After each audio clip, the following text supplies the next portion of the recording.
We have to speak the truth. Them have to kill me dead. And when me dead, them can't kill me said. No, we have to speak the truth. Them have to kill me dead. And when me dead. Whoa.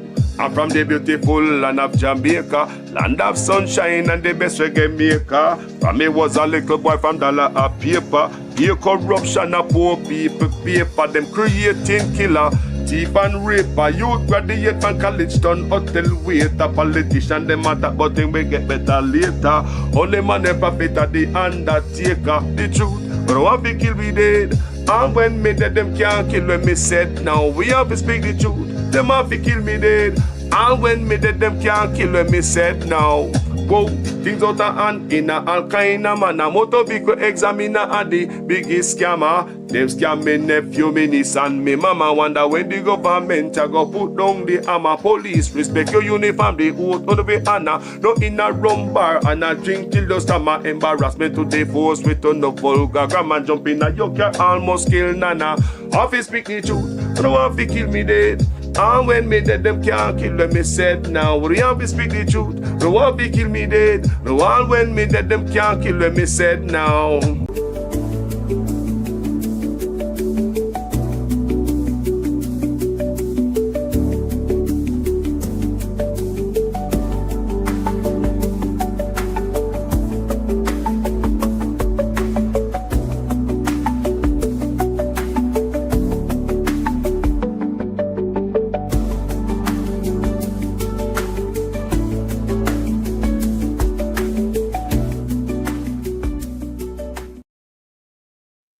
Jamaica has also been the largest recipient of Chinese investments in the Caribbean. How has that experience worked out for you? China's been very good to Jamaica, and China's been a very good infrastructure development partner. We benefited from Chinese investment and Chinese loans, particularly during the period of time when there was a global recession, 2008 to 2010. And we used that to support the development of infrastructure, particularly our highways. And that has been an economic boom for us. But in terms of our debt profile, Chinese debt is approximately about 4% of Jamaica's overall debt. What we encourage is greater investment from China, and we're seeing that in many areas, particularly in infrastructure, construction particularly. One of your ministers said that some of those investments and loans came at a time when the U.S. was busy doing other stuff. I think the U.S., there's always the fear of Chinese influence in the region. But a large part of that is the attention the United States pays to its backyard, pays to the countries that are part of its third border. Do you think the wars that we have ongoing right now are distracting the U.S. focus from the region? I think that the United States has great bandwidth. I think it has to be. It's a global superpower.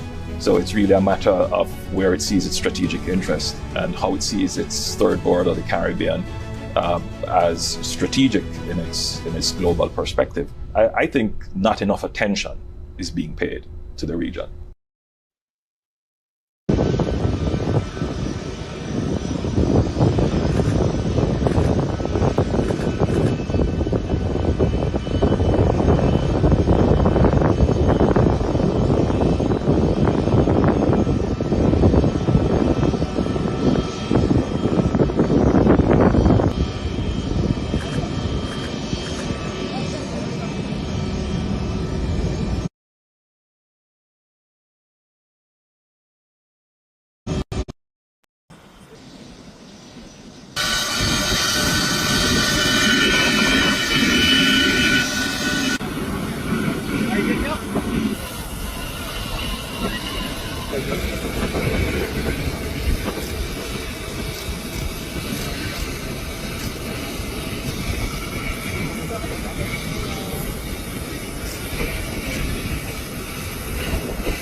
Songo mbona wewe songa libala oh yeah Songo mbona wewe mobali nanga Kasongo yeah mobali nanga Kasongo mbona wewe songa libala oh yeah Welcome back, family. So to say, Marco Rubio, the U.S. Secretary of State, touch down at Jamaica, go have a meeting with such man and to see the press conference. Now, and this, why I'm going to for people, what do you think about the visit? Comment section. What do you think about the visit? What do you feel? Let me if I want to know, want to feel. What do you think about this visit? Anyone who are listening, just jack it in the comment section. Maybe give a discussion and we can feel the temperature of the people. How do you feel about this visit? You think it's beneficial to Jamaica? What do you think? Just tell me anyway. Me not put no word in our mouth. Just tell me how you feel off of the top of the dome. Raw. What do you think about the visit? Big up Real White, Beverly, Darrett McCoy, Ekran Sound System, Ivan Joy. Blessings to each and every one of there. So people, well, while you gather no thoughts, what you type somehow, you know. While you gather no thoughts, let me tell you what I think about it. Because I tell you guys in several videos. Yesterday I tell you now also. This trip to Jamaica is all about China.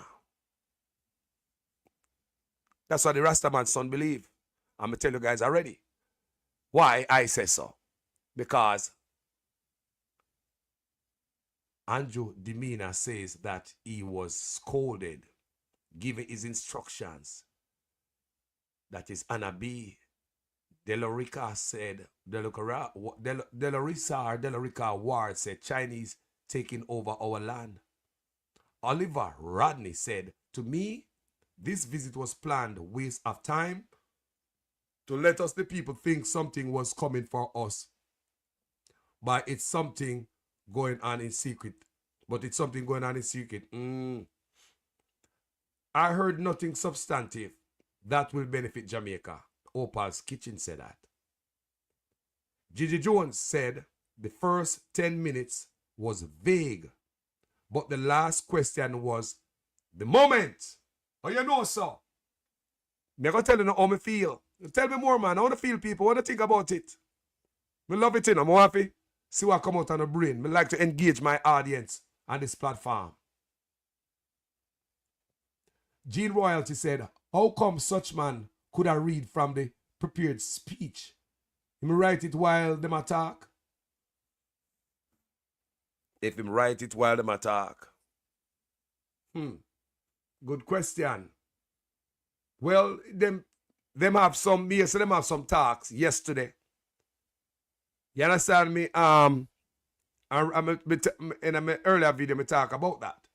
The car come and with the White House people, them, I read it for you what them said, what them are come to Jamaica for.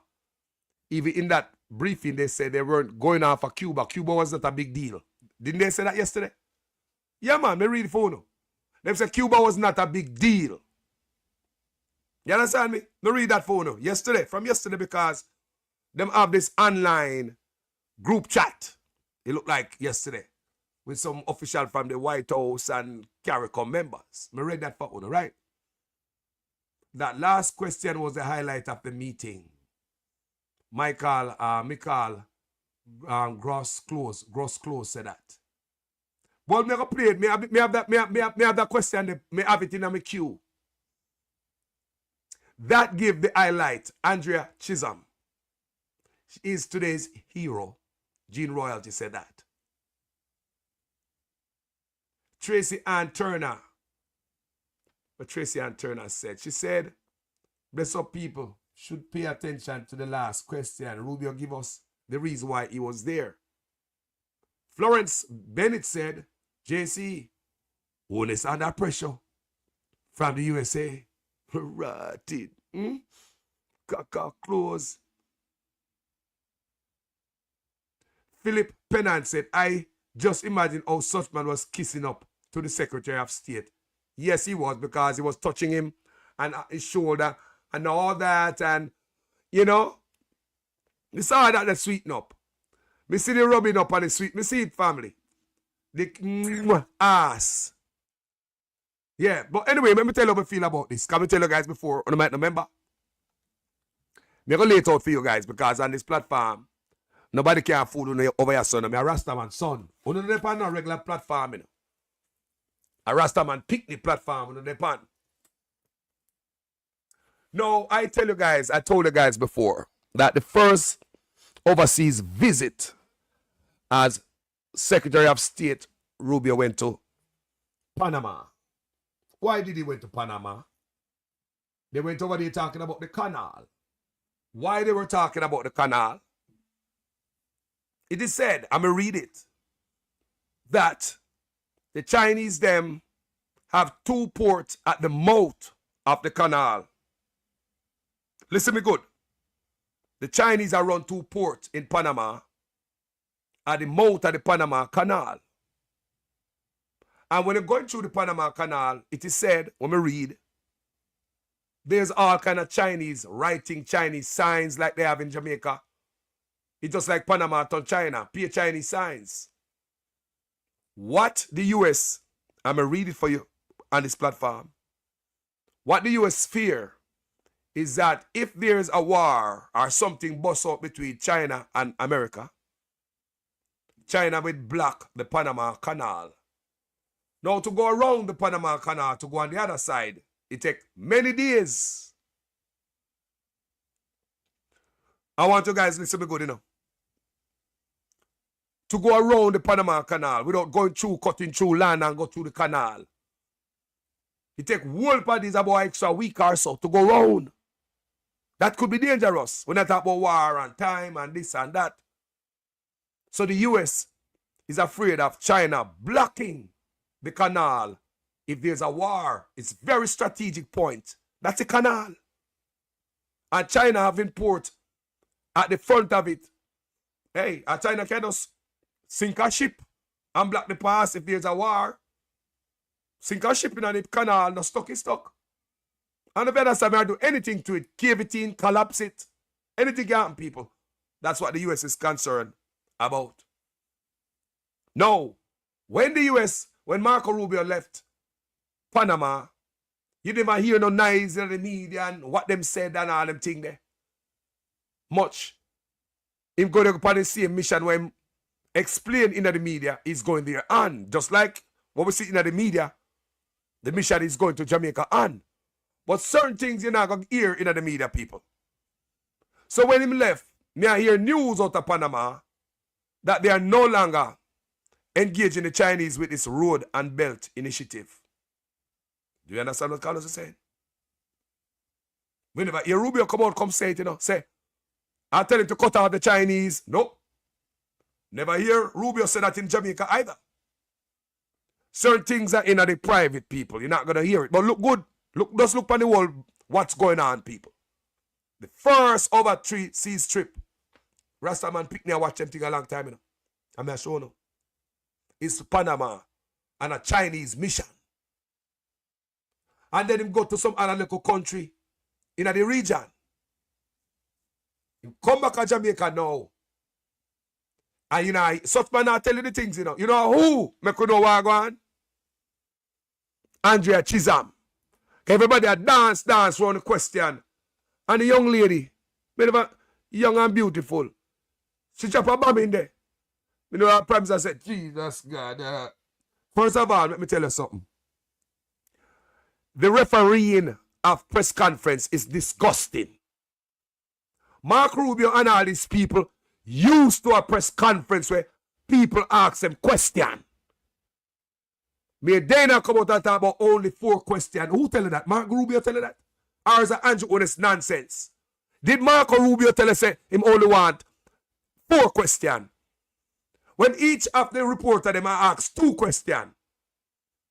And if there was a foreign reporter asking question about this leak call that they did on signal, that would have come out, you know. If it, any Jamaican reporter asks that question, then I would have shut them down. We need to learn how press conference run. Or still up on the plantation and run. So don't go fire and go do the same thing too, you know. Let go the mic and move. Nobody need, you know. Let Andrew Holness and Marco Rubio point and the people them. And the people them. That's what they do in the press in the White House. In the White House. That's what them do. Then Dana I say, one of the young lady must stand up. She answer, what the cloth is this? What if somebody's disabled and them can't stand up? I've never heard that in the White House. You must know how to conduct yourself, Jamaicans. A hop round like on a damn idiot and some slave on the plantation. You don't do too much. Do too much. Press conference, you don't need a referee in the room. All it needs is somebody to hand somebody the mic or put the boom with the mic closer to somebody's mouth so they can hear them question. That's all you need to do. Then you know, if in there a referee the press conference and talk about 4 questions. Did Marco Rubio told us that? Only 4 questions they answer? This is some Andrew Holness bullshit. Always running for the media. And the foreign press in there. Most of the questions, what do I ask? What do you think they play? They fly from America, come to Jamaica just to ask question.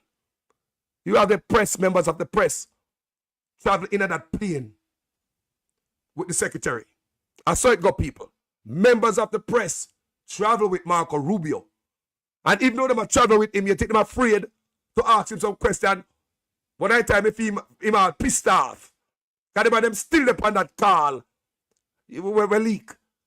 The white man them come down and they report to them. They ask a question where for that not for do Jamaica. They come here for that.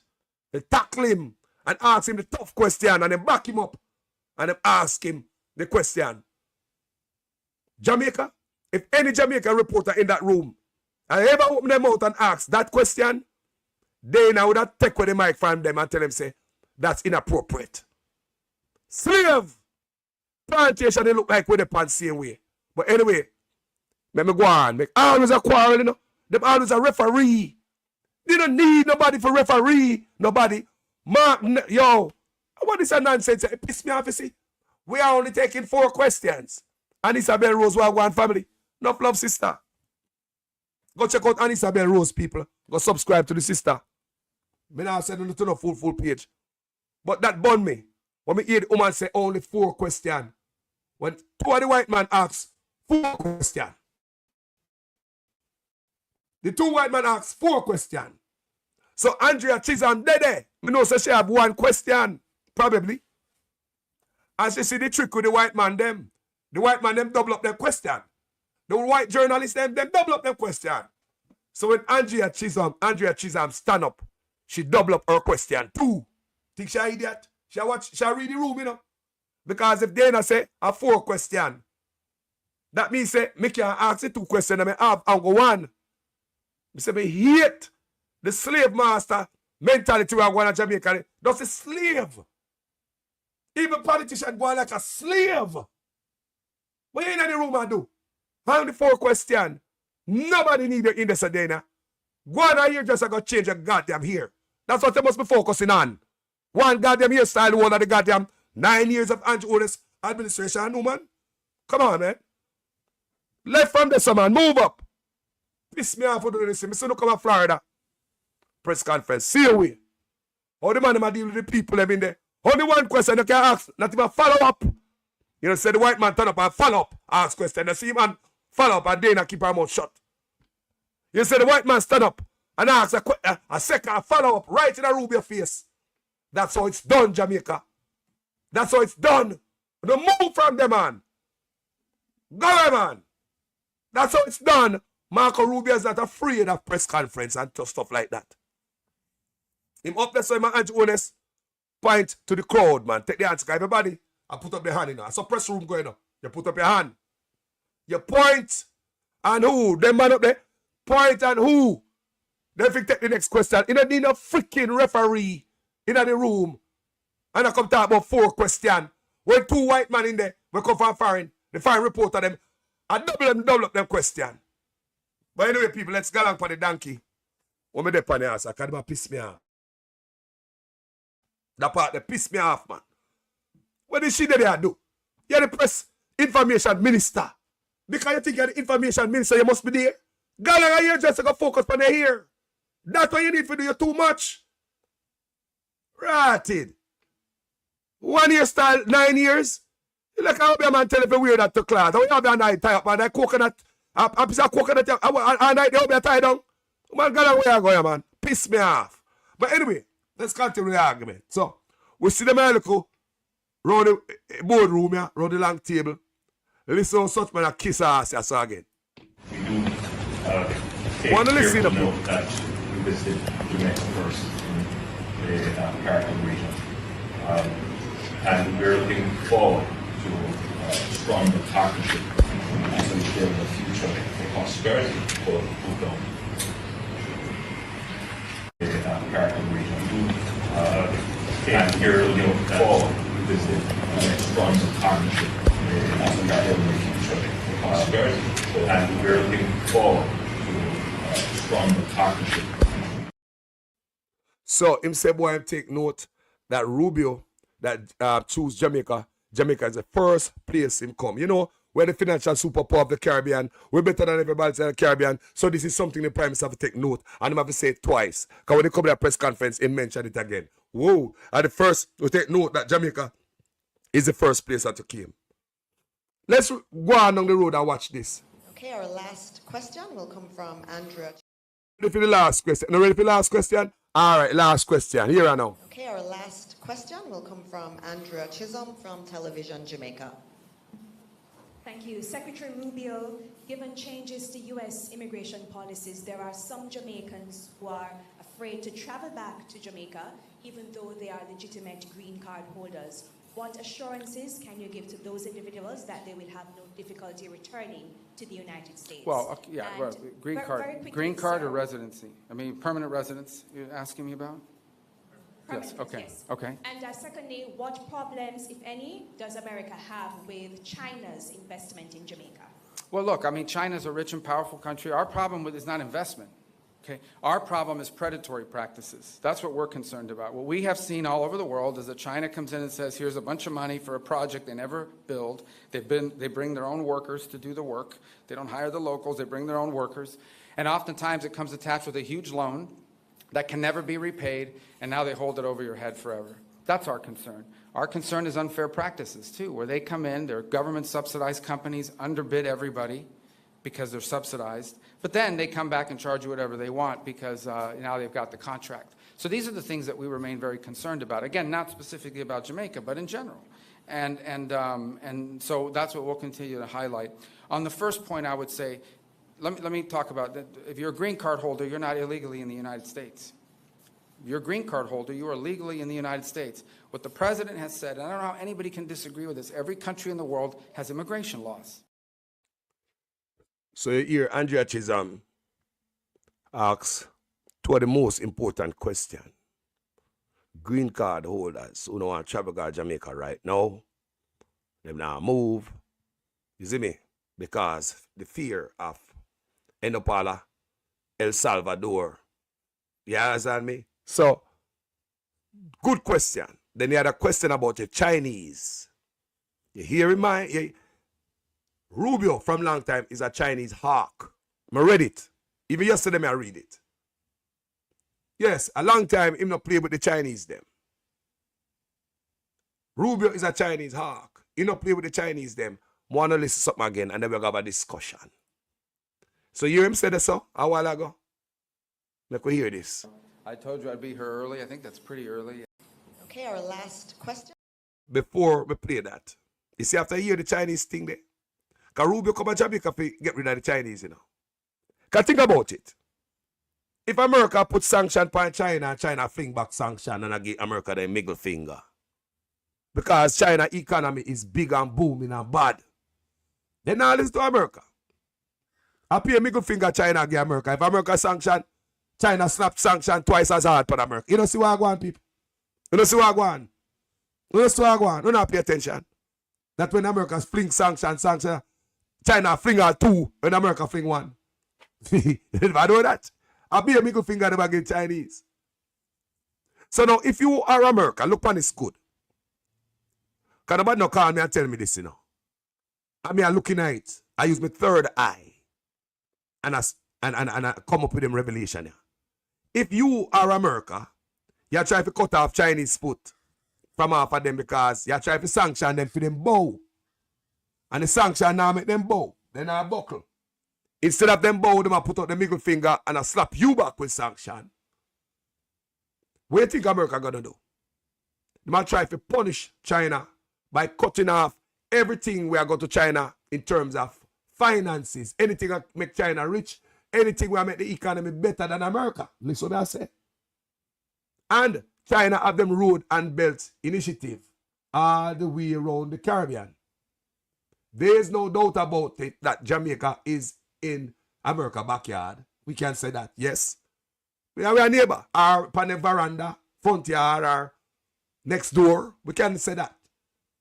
And if America want to start chop off Chinese tentacles, the veins, what make it function? All the dollars will come from this region to over there. Remember, America wield great power around here. May I tell you something, people? America wield great power around here. Why? We can't feed ourselves. We beggy, and we always need a savior. Politician a thief. We are send money from foreign every year from the diaspora in the billions. We can't see the money where the money I go. We are get all type of aid and grant from all over the world. Can't see where the money I go. Politician take but we country's poorly run. So poverty sets in. When you see politicians in Jamaica push farming, so we can't afford to dip on the wrong side of America right now. I'm showing you what I want, people. So America with them big bad power, knowing that them, yes, people, they wield great power in the Caribbean. You know that already. There's no way around that. China live halfway around the world. And you go hear Rubio say that. China live halfway around the world. So that's why, listen to this next clip me I'll play for you. You go hear Rubio talk about the goodies. He not talk about China, you know, like that, apart from what the girl asked him, you know. He never come in and say, well, me and the Prime Minister talk about the Chinese. The Prime Minister never say, well, me and Mr. Rubio talk about the Chinese. It's Andrea Chisholm. Suck that out of him like a vacuum. You see what I say? She extract that out of him so we can see what I go on. But me know what I go on already. And unless you're not blind, I know what I go on. No. Andrew Holness talk about said, I take great note that Jamaica at the first place you come. Of course. China have the largest investments in the Caribbean in our country. Where else do you expect the man to go? Nobody stupid around here. Such man. China have the largest investment in the Caribbean, in Jamaica. Where else should Rubio go first, people? Where else? Let's look at it now, man. This is common sense, you know. You go which part China have a foothold, have the greatest influence, which is Jamaica. China have the greatest influence in the Caribbean, in our country named Jamaica. We all give them land. 1940 acres. So you see, Rubio gonna come there first. And after Andrea Chisholm asked him that question there, and you hear him mind them and talk about the Chinese way of doing business and rare. Why you believe Rubio are throwing them goodies here? Listen to the goodies. Listen to these people. I told you I'd be here early. I think that's pretty early, and I'm glad to be here so soon. Thank you to the Foreign Minister as well for welcoming me and all the work we do together, and to the people of Jamaica. The ties, I would say, between the United States and Jamaica don't need to be explained. They're incredibly strong. And in particular, my home state of Florida, we were commenting close, 800,000 to 1 million Jamaican expatriates who call the United States home. And I asked, was that just in Florida? Because it's a very vibrant community that's contributed so much to the place that I've called home for so long. And so we have a shared history that's tied together by people. I also would say that some substantial percentage of Americans have traveled here at some point in their lives. And that also binds countries together. Nothing binds countries and cultures more closely together than people. And we certainly have that in common. And we want to continue to make sure that we build on that.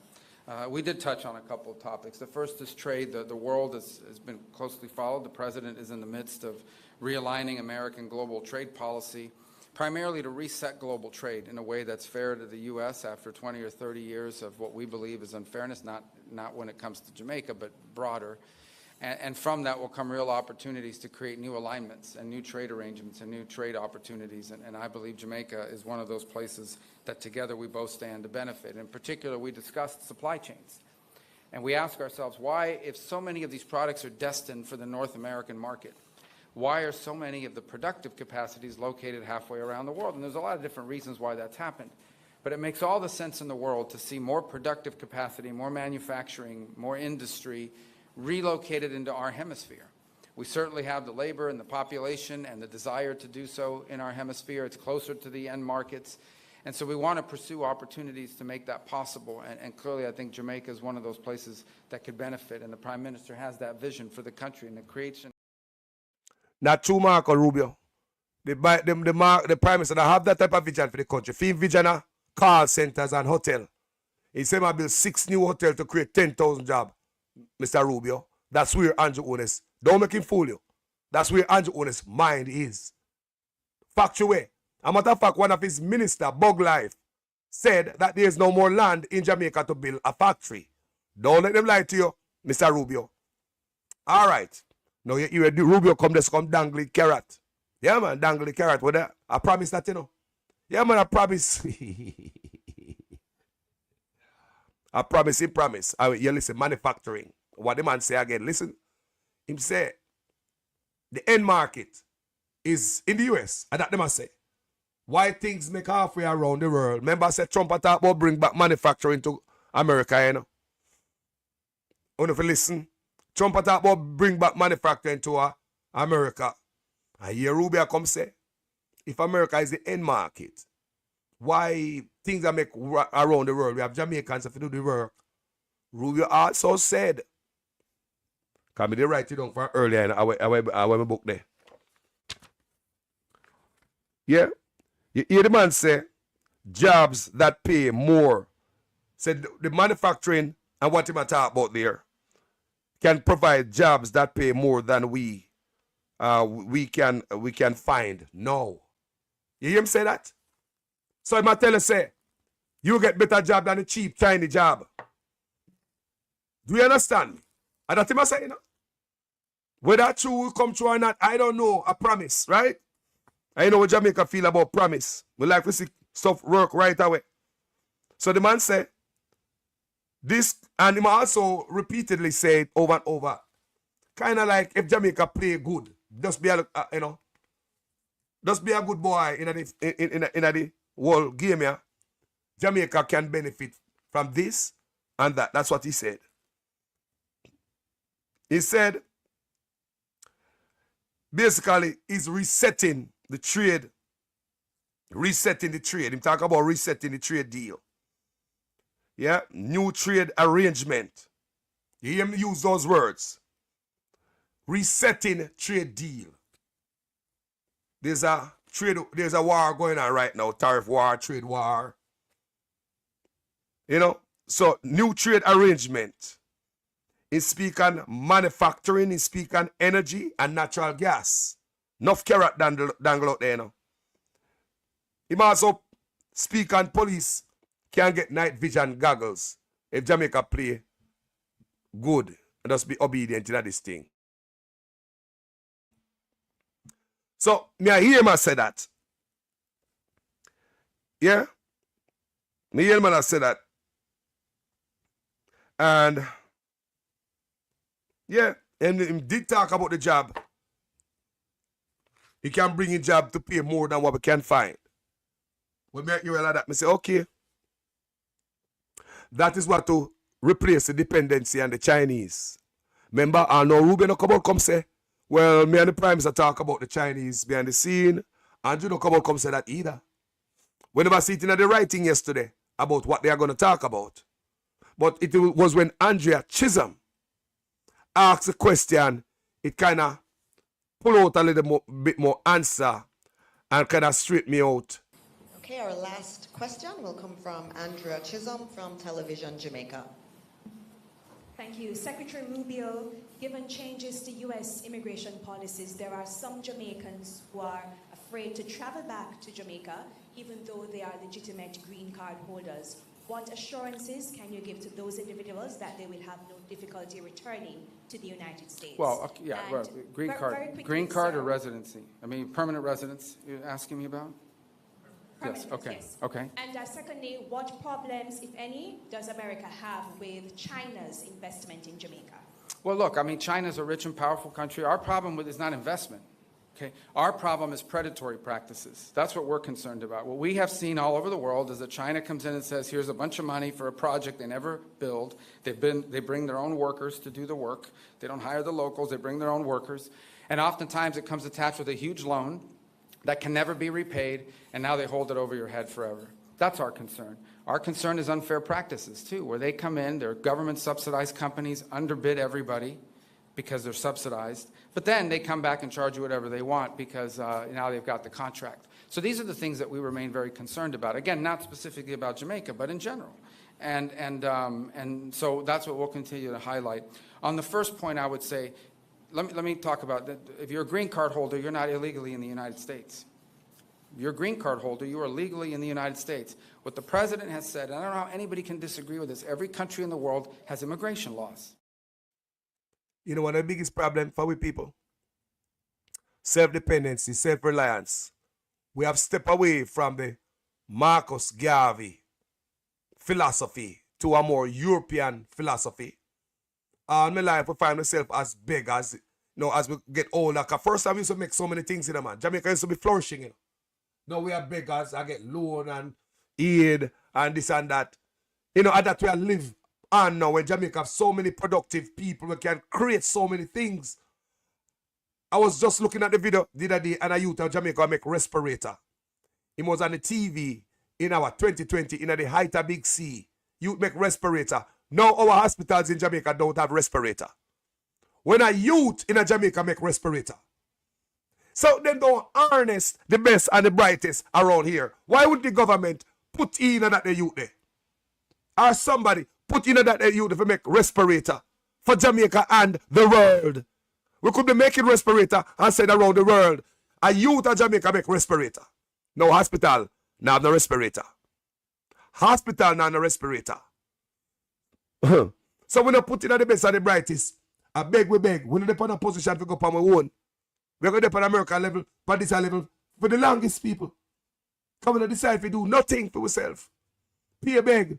So we're in a no position to talk back to America right now. I tell you now. No position we're not in. So expect, gentle people, we hear say the Belt and Road Initiative cut off of Jamaica. I ask you, know. The only way we're going to get the manufacturing coming to Jamaica and the help from America, unless we stay on the track. You can hear Marco Rubio said that, you know. If Jamaica stay on the track, we'll benefit. What track? What we have to do for America to give the police them night vision goggles and factories come back in here and we manufacture and we get them jobs that is higher paying than the Chinese. What do we have to do? Remember, man. Remember, say Trump is transactional, you know. Trump, he loves self-sitting. So when Rubio come, you think no, you don't get nothing unless you get something for something.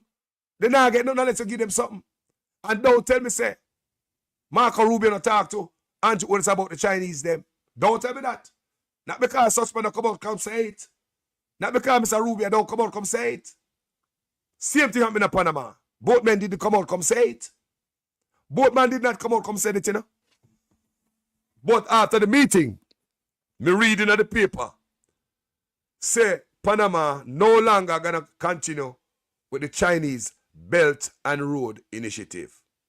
So I am expecting to hear similar stuff that come out of Jamaica, even though such man is commuting and going like a little picnic sometime.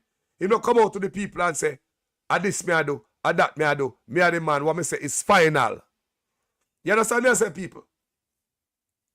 What is going on in Jamaica is an exploitation of the people of Jamaica by the Chinese. Remember when I tell you, Remember the Rastaman son I tell you now. We've been saying it on this platform for the longest. Guess who benefit? Because Andrew Holness talk about how it's beneficial. To who? Who it beneficial to? How it beneficial to? Chinese could have helped Jamaica in so many ways.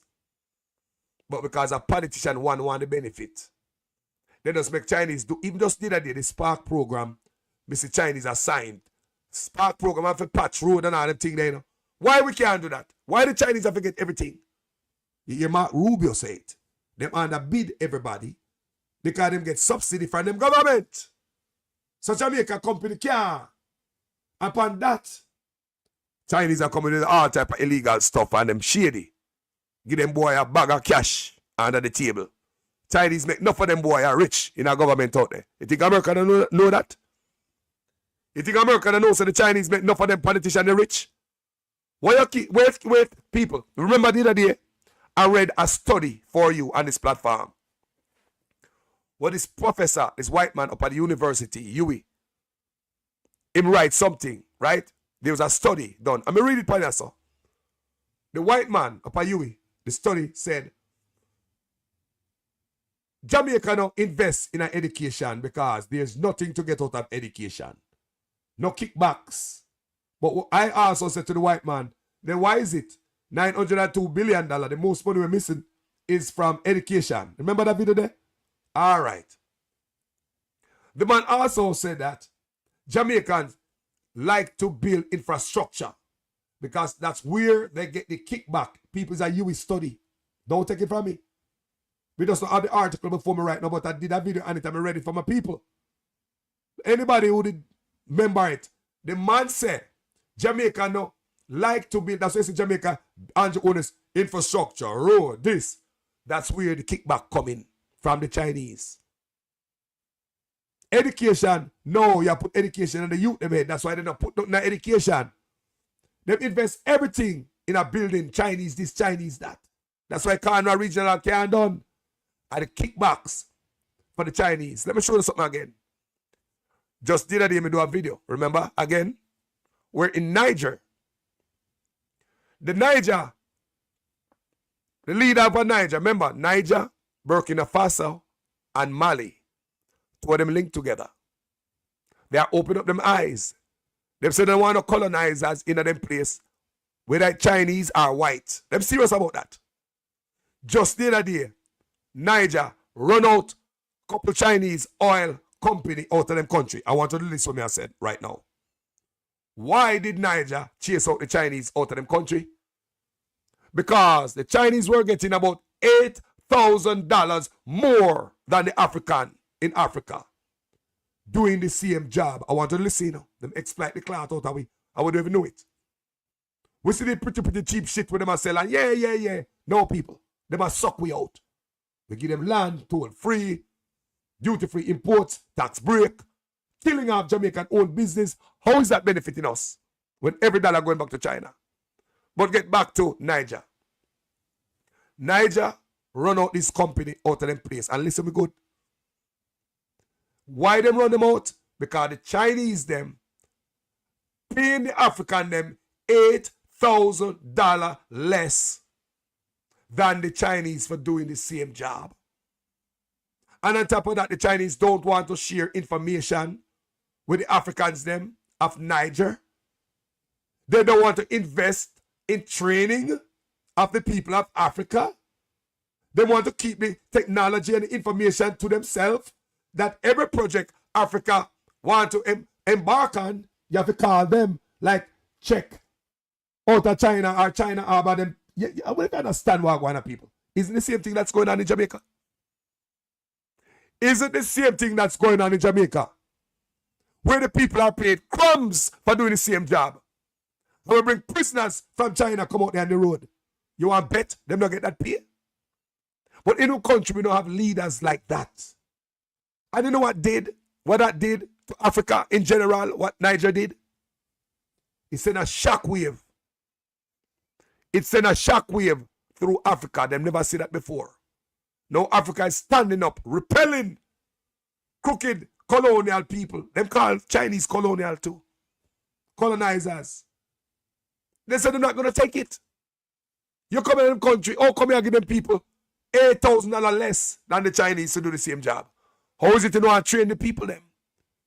But you know who Niger learned that from? Niger learned that from Burkina Faso, Ibrahim Traore. China, people, I'm telling you something, we can do business with Chinese, you know. But when you have crooked government, they won't go see the money. They don't see the other side of China. Cornwall Regional Hospital should have done already when we have the Chinese. What we wait for? It's a milk way. So in Burkina Faso, they built a hospital in 2 years. 17 building. Huge. Right? In 2 years. Because the leader never going for thief. He refused his presidential salary and he's only living off of his salary as a captain of the army. So he live off a civil servant salary. So that tell you much about the man. He's not there to scrape. The man built a hospital in 2 years. What he also did was put some of his engineers and his builders with the Chinese. I didn't know that. How you think me know that? How you think me know say he put him in brightest and in best builders with the Chinese while the hospital a bill? It was at the same builder them and engineer me come out to talk. Say they learn so much from the Chinese. Say them learn, that means the Chinese shared information with them under Burkina Faso under President Traore. So part of the agreement it looked like in a Burkina Faso is for the Chinese to share information with the Burkinabes. And they shared information. How did I know that? It's the same engineers and the builder and the contractor them come out come say them learn so much from the Chinese. New technology, how to use equipment. Them learn so much knowledge them gain that them can use it and move forward to build up Burkina Faso. There's no way them say the Chinese are come back and build road. Chinese are come build the next building. What the man them say? So it tell me say, how you think me know that? I pay attention. And when me see Niger run them out, and Niger say, I remember, you know, Niger just link up with Burkina Faso, you know, and Mali, you know. They just link up with Burkina Faso and they told them, all three of them are work together and everybody are jumping. All Ghana. Enough country are going, man, I join it. How you think me know, say, Ibrahim Traore really make them share technology and information? When we hear Niger kick them out and said the Chinese them don't want to share information with the Africans them. Don't want to invest in training. But we say, hold on there. Then how over Burkina Faso, the contractor them and the engineers them say, them learn so much from the Chinese them. And them learn to use equipment and certain technology. That means in Burkina Faso under Ibrahim Traore, you can't come exploiting people them. You better teach them that technology. You better train these people to learn. So these people can go forth and build Burkina Faso. You see the difference, people? You see the difference? Let's go to Jamaica. Marco Rubio is not wrong in this regard. He's not wrong, people. We are talking about a country. Because the Chinese exploit the clot out of way. They exploit with people come with some goodies and we hold them. We have to give them land, 1,940 acres. Toll in the road can't don't pay. 50-year concession. Give them a semi-class. They get everything. Duty-free imports. Tax break. Give them a port. Why they move like this? Come here. One of the things that Marco Rubio talk to Andrew Holness about the port where the Chinese them are run. And I expand the port. What am I dredge it out and expand if I have to bring submarine in it? Just like how Rubio I think say, if a war broke out, and that Trump I think, America I think, the Chinese when they are the mouth and the canal can block it. Listen to me. What you believe they don't think say, China having a port at a strategic point, and you hear them on the talk about the ship them will travel in the channel. You hear him say that. Jamaica is a strategic route. But you have the Chinese own with port. You know, things same talk such man about the port where the Chinese are run. I know it's dangerous. If you come out and say that so many words, you don't have to listen. The man talk about the shipping channel. So now I'm go over Panama, I'm settled that. Chinese can't be building no port and control no port at the mouth of the canal. Because if a war broke out, they can block it. You know, believe say him have concern about them owning a port so close to the US in a Jamaica. You know, believe say him talk to Jamaica about that? Yes, I believe say him talk to Jamaica about that, people. China run off a port, they can bring a submarine. And what else them a bring there? Nobody know them a bring in a container. Nobody know. Not one man know what them a bring in a container over there. Nobody know. You don't think so that is a concern for America too? Yeah, man. Yeah, man. It's a concern for Trump. And let me tell you how it go. Under this, you cannot be a friend of America under Donald Trump and still do business with the Chinese. I don't see it. Me I study everything I go on, me I see, and me I put pieces together and say, no, sir. You can't get where you get from America. All them promise where you are promised there. You can't get all of that if you continue with the Chinese. Them never tell me that, but me I idiot people. Me I see what I go on.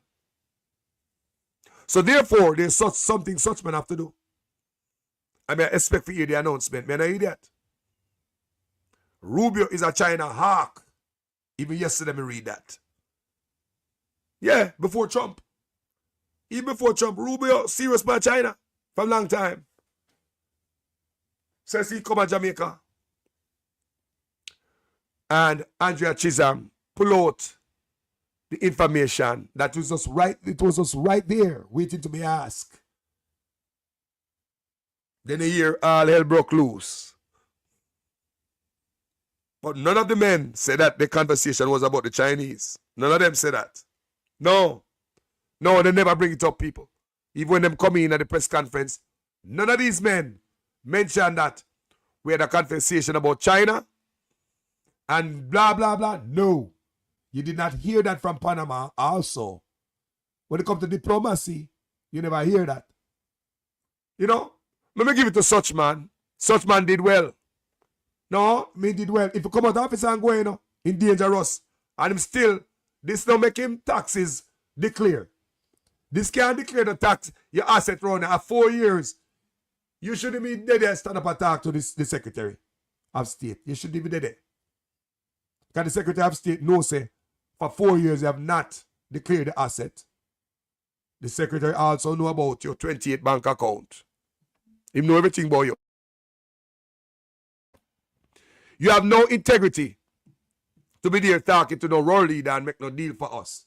So Andrew Holness, even though me say him do good, don't get head swell if you come out of office. But me I think say him do good. Never be honest with that. He do good. But there's not much to do. Big Daddy in the room, you're going to square like a child. Shut your mouth. Boy, I go sit down. You know, nobody will talk to you. Me never expect nothing different, people. Me never expect nothing, man. You never see the knee pad them pan such man. We never see the peer knee pad when such man come in the pan. They never peer knee pad. But he do good. Me not lie you. He do good. Me can't say, boy, I'm so embarrassed because Andrew Holness do that. No. Because he's upon him best behavior. Trust me. Last night he no sleep. Tonight he not sleep either. Because the hot fire cold Rubio put in her hand today. Me say, him can't sleep tonight either. Tell me, I tell you. Worse if you go take China money and China expect if you deliver. Yo, you hear about the goodies? You not get no goodies doing business with the Chinese. And if I am as a Jamaican, I rather stick with the West than the Chinese. You know what me like? Is when me see people in the social media say, what the Chinese do for we? What America do for we? What the American people, you know, so me see this? Jamaicans have said the Chinese do more for we than the Americans. What the China then do for we? What they do for we, people? Tell me. What they do for we? I dig out the whole of the country, exploit everything they can get from we. What China do for we? What them give we? They give we the road? Or we pay feet with the land and we everything. What the China then do for we? Come and we could talk. Yo, the old boyfriend, Uncle Sam, he not perfect, you know? Uncle Sam, oh, no, he ain't perfect at all. Have a lot of problem as an old boyfriend. But you understand your old boyfriend. You understand your old boyfriend. He not beat you up. He not left you out the door, lock you out the door. He not abuse a certain way. But you know say your old boyfriend not perfect. He might one a problem with his Uncle Sam. Here comes a new boyfriend named China. Pure good jewelry and fast car and a bag of money. Don't know this boy. Never gave yard yet. Never introduced me to his family. A motherfucker can't come to his house, come stay over. I can't even buy a house in him where him live. They're not gonna want me to live there. I want you guys to use your common sense.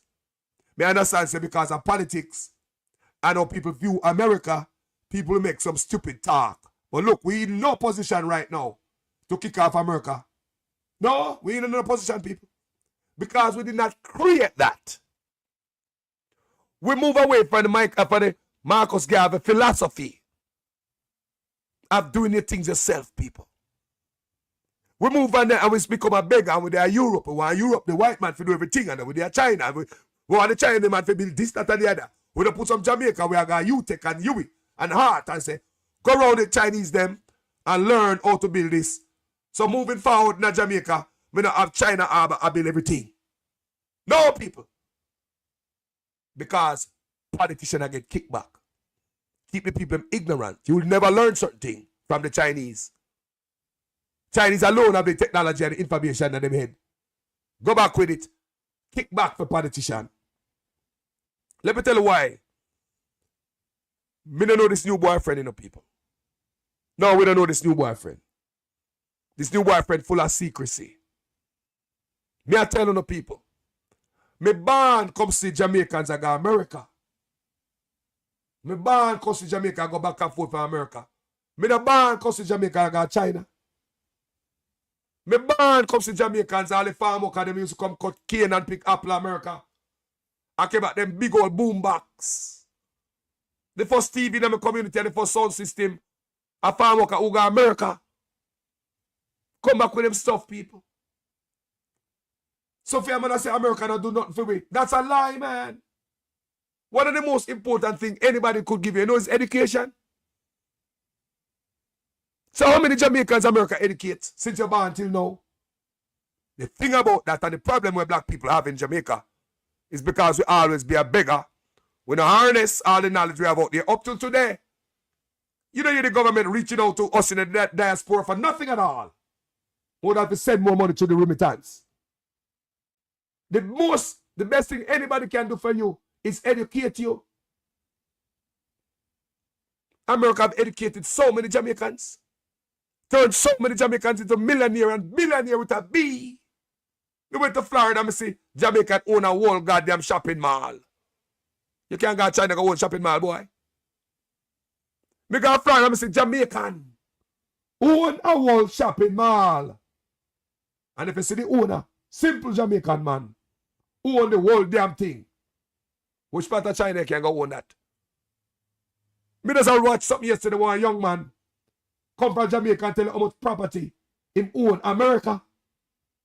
One young man, I think about 30 something, young youth. Him own so much property in America, Jamaican youth. I got friends, a foreigner, who own land, one per land. Myself own land, yeah, acres. Me own land, man. You believe me there and sit down for a piece of America? Think me an idiot? You think me can own land of China? Me say me think me can own land of China, people. And me not sell the land. I feel me grandpitney them. Me I keep it. So my grandpitney them turn 18 or 25. By them time the land gone up. Me I keep it. Now I sell it. Only if you look on them thing, the people. Yes, we have problem with America, cause Uncle Sam not perfect. The old boyfriend not perfect, man. The old junk. Come in junk and cuss all goddamn night, can't have sleep. But one thing the old boyfriend now make you do. I'm hungry. The old boyfriend will take you to meet him family. Tell me the other man will come in with the bag of money. This new boyfriend. How this new boyfriend? You don't know him? This new boyfriend that make you come in and show, look at the respect when the new boy show it. Look at the respect when the new boyfriend show it now. Look here, I own a piece of land in our country. Put it at them, Sue McDuffie. So I stand with America. Remember, and like me say again, Uncle Sam is not perfect. Uncle Sam have a type of damn problem. Coming drunk and a cuss every night. Wake up the neighborhood and cuss down the street. Eh? Do all type of shit and crash and drive the car and crash it. Eh? What a problem Uncle Sam have? But you know Uncle Sam already. Tell me what you know about the new man. Tell me what you know about him. The new man ever take you to meet him family? The new man love you that much and make you come meet him family. I want to be people, and if you look it on yourself, you know, don't be no fool. You know much Jamaicans in America will own all type of shit. You know what Jamaican up here own all type of shit. Me say the greatest thing anybody could do for you is educate you. The amount of Jamaican come from Jamaica, come over here, son, step up in the higher learning and go to some university and go to school, just like the white man. The white man will allow you to go to school just like him to get the same amount of education. And I hold that back from you. Show me the love of the Chinese are show people. Show me the love now. Just show me the love. And I believe, say, it's less of the problem of the Chinese, you know, and more of the problem with a corrupt leader. Why me say that? How come the Chinese never do that in a Burkina Faso? How come the Chinese and build a hospital in 2 years in a Burkina Faso? How come the Chinese trained the builders in Burkina Faso? How come them show them how to use technology in Burkina Faso? How come the Burkinabes don't have to use the Chinese again to build anything else? Unless they want to learn how to do some other things and they call them in again to come teach them. How come it's different in Burkina Faso from Jamaica? How come? Corruption, people. Corruption holding us back. Stick to the evil that you know. Me no diamas. It's me a Lego America. For China comes and I see people in the comment section say America don't do nothing for Jamaica. I want to come from. I want a new boy. When since you know this new boy? When since you know this new boyfriend? When? Do you know his parents? Do you know anything about him at all? Secrecy. But you see, old boyfriend, the Uncle Sam, he don't really keep secret. He chat everything. Knows what you even news. Everything. When Uncle Sam drunk, you can't hear him chat everything. We understand Uncle Sam. Let me ask you a question again. How many of you watching me right here is looking for travel documents to go to China? Would you want to live in China? Anybody here? Or just visit? Would you want to live in China? Anybody here? And in the comment section. Are you guys seeking travel documents to go to China? Or you got Canada, America, or what? Hey, look good. Me I telling the people, we have to use the common sense. We are in no position to flip up on America. None. And we can't disrespect America either. Because we are disrespect the old boyfriend. You know much how we? Here Marco Rubio say, how much Jamaican sit down in Florida right now? Marco Rubio probably got enough, I probably enough Jamaican feed Marco Rubio. Enough restaurant today, no? Enough Jamaican restaurant there in Florida. You think them eat Jamaican food in Florida? Eh? You can't there in Florida and run in a Jamaican. You have to have some Jamaican friend. You don't care who you are. The man live in South Florida. Look what Jamaican people, everywhere you go, you see Jamaican in Florida. You don't think Marco Rubio saw? Have some Jamaican there with him. And guess what? Me see him bring some black man come to Jamaica as a secret service. You know, me believe say bring some Jamaican secret service with him, you know. Yeah, man, me believe say him bring some secret service with born in Jamaica with him. Me see some black man around him. Yeah, man. New broom sweep clean, but old one know the corner. People, me not tell no lie, people as a Jamaican. Remember, everybody want to exploit me, you know. Don't be stupid. The new boyfriend and the boyfriend, everybody are come to exploit me. But you understand the old boyfriend more. Yes, you do. From me people, me born, come see my people. I go back and forth to America. Me born, come see barrel, I come down in a pickup truck. Man, I go walk, come pick up barrel. Me born, come see this. Me born, come see people, I try to get travel document to go to America. Not because America get rough right now under this president. Uncle Sam get miserable now and senile. But we understand Uncle Sam. Remember that. The new boyfriend, we do not understand nothing about them. The new boyfriend would even take you to meet their family. Don't want to take us home. You use and abuse me. And we can't know your family. Think we're stupid? Send everything back home. Build their buy from Jamaican people. But we have a corrupt leader. We are giving them everything. Hook, line, and sinker. We want we land back. And I pray to God this visit right here, sir, will stop the pillaging of the Jamaica land by the Chinese. I hope this video can bring me that people, that relief. Videos after videos of me showing the Chinese that dig up with Jamaica tear down Miami Bay right now. 740 acre what a Marcus Garvey land. We give them a rolling river. We give them every clot. Eh? I pray to God this visit will shut all of that shit down. We can do it, people. People, we don't need nobody like that for we, you know. You know, so we are smarter people. We can do it.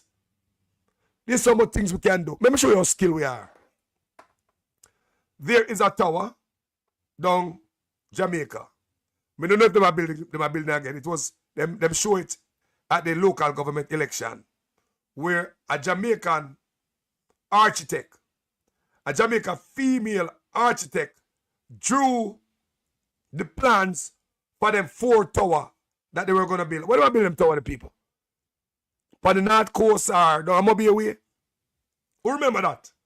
The 4 tower, high-rise building that the labor at them show some bill somewhere the last election. And you know who draw that, people? You know who draw the plan for that? Is a female Jamaican architect. Blow your mind. If a woman can draw the plan for that, no disrespect to female, none of the power I own me I talk about. If a female Jamaican can build a plan for a massive people, a plan, you know, the design, you know, people, you think a boy business that? If a woman can draw a whole community, so maybe put it right there, so a whole community should draw with about 4 towers. Remember a plan, you know? A whole community. What is it to build a little road? What is it to build bridge? Jamaicans can do it. Shut down goddamn University of the West Indies. Why we have a university? When the best engineers them are go to Dubai. Me have youth who go to school with me. The man there at Dubai. My architect. Look at the buildings where they are Dubai. Do you know the amount of things where him learn in a Dubai already? Where he could have come back to country and give back. But no. Jamaica don't want to help from us Jamaicans.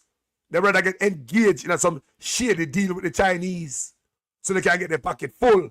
When the best and the brightest among us graduate from university, gone foreign, gone build up foreign. Any country they're going to,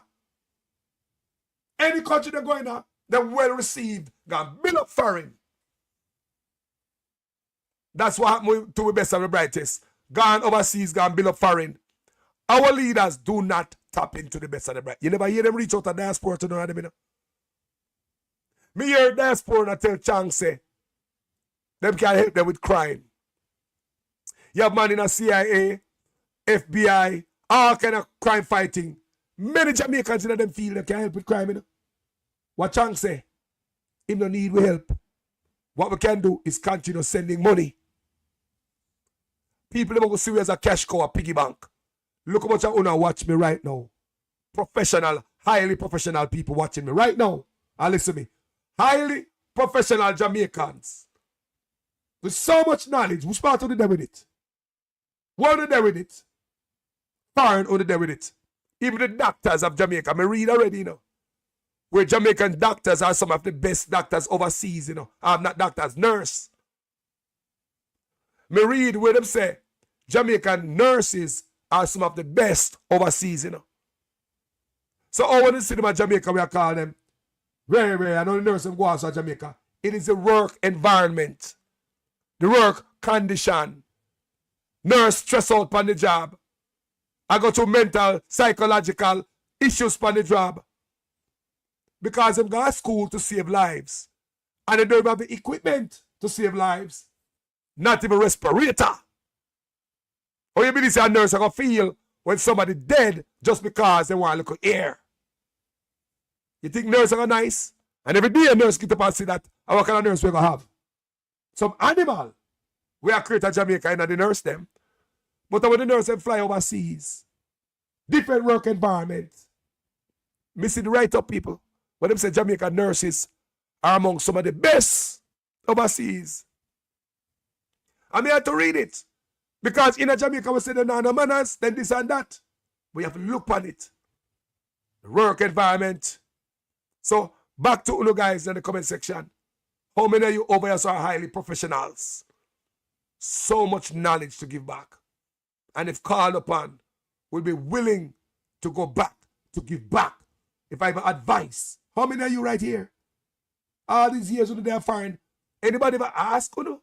We never see it anywhere where Jamaica reach out to the diaspora and ask for any knowledge to do anything in the country. That show you that we're going to always be a beggar. The white man constantly help we. Give you knowledge, education, even money. They have billionaires left from Jamaica and come over here, turn billionaire. Millionaires, Jamaica live a foreign. So, what we keep doing from we born till now, nobody say, boy, make me tap into. No, it's over there, California, they meet a lot of Chinese who got school in California.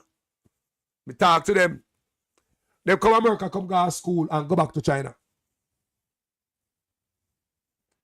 Me say the Chinese, them come to America, come go to school and go back home. Me meet techie. Well, I tell me say them go back to China because they get more pay in China than in America. So you see how them think about them country. You see the patriots in the Chinese them. People, you saw the Chinese them grow. You see the patriots in them. Them come extract everything from you, including the backside, your money from Jamaica. All US dollars, the Chinese them buy at Jamaica. All US dollars, China them do all type of illegal stuff at Jamaica. Mali, all of that. And I believe them are bringing gun too. How nobody hear about them ghost gun that they found in Jamaica? Remember, everything illegal, the Chinese in it just like anybody else. You want to go and read about the Chinese them in a Fiji. In the Pacific Islands. Fiji. And go see the crime where the Chinese them in a over Fiji. Gang, drugs, all kind of something. Scamming. Where China police from China jump in a plane, come to Fiji, come scrape them up and take them back to China, go punish them. You never know that?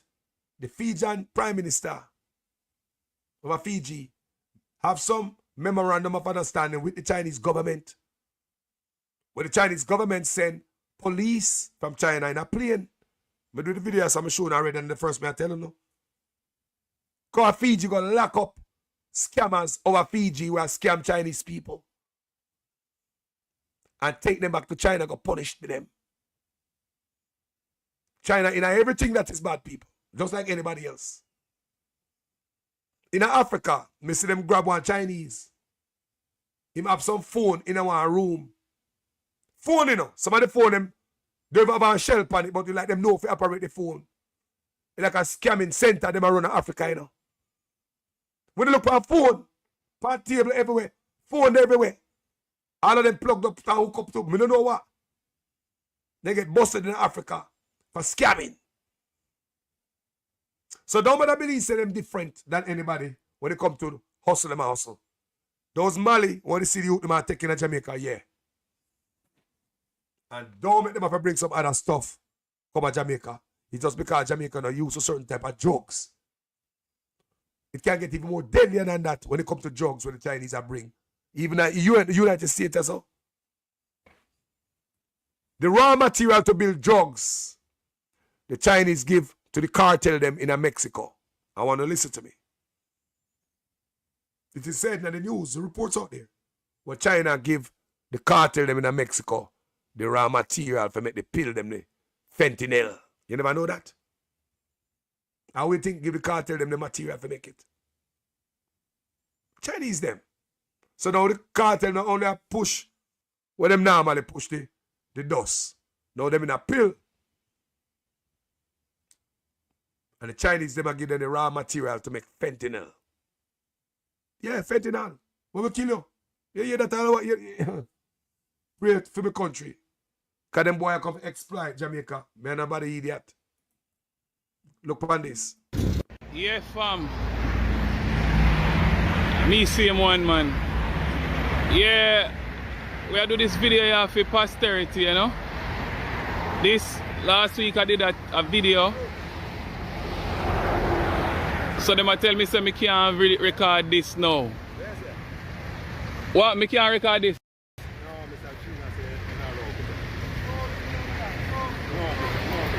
No law, no go so brother. Me no dep on the property.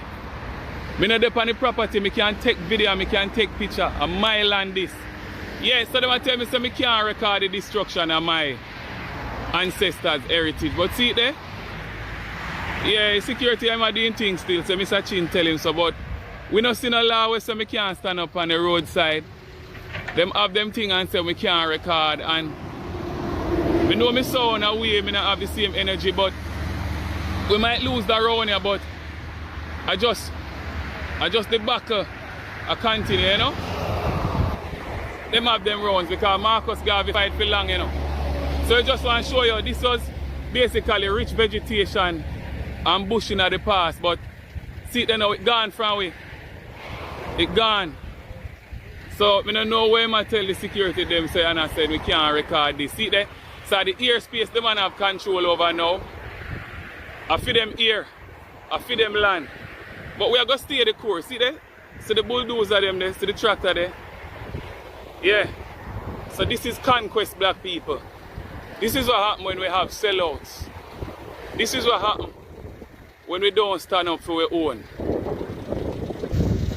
We will continue to fight.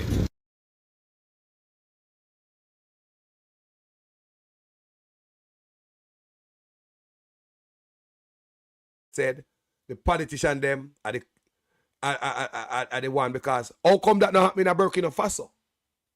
So is the politician them is the problem. But the Chinese them know where them are going. So when they come out on this journey and embark on this trip, this Road and Belt Initiative, them know exactly what country to go to. Them already know the profile of every leader who are thief, from one or thief, who will accept a bag of money. And that is what when you hear Andrew talk about the country benefit. Jamaica is not benefited from China. China not build the road for free. The highway, they not build it for free. 50 years concession. 30 years longer than any other concession we have ever signed. Why is it? Why we have to give the Chinese them an extra 30 years for them to recoup their money? By then, you know more Chinese born in Jamaica and bury out there. So therefore, such man plant the Chinese them power based on the arrangement. Based on this arrangement, such man plant them power. Toll in the road. $30 US to travel upon the toll. My brethren travel upon the toll the other day. Him show me the receipt. $30 US. Exploiting the crap out of a poor country. Where in the world have you seen any toll that expensive? Chinese are doing the most to exploit the Jamaican people.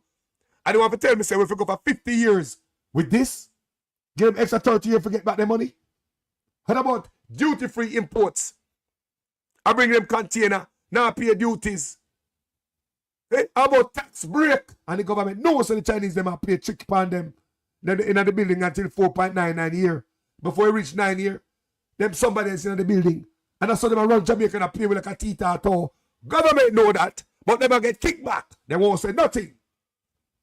Illegal Chinese in Jamaica. I think illegal Chinese are there. When last year, so them do a sting operation and crack down past Chinese in Jamaica. When last? Because them get their pocket grease. Chinese can't do anything in Jamaica. That the police don't even pull them over.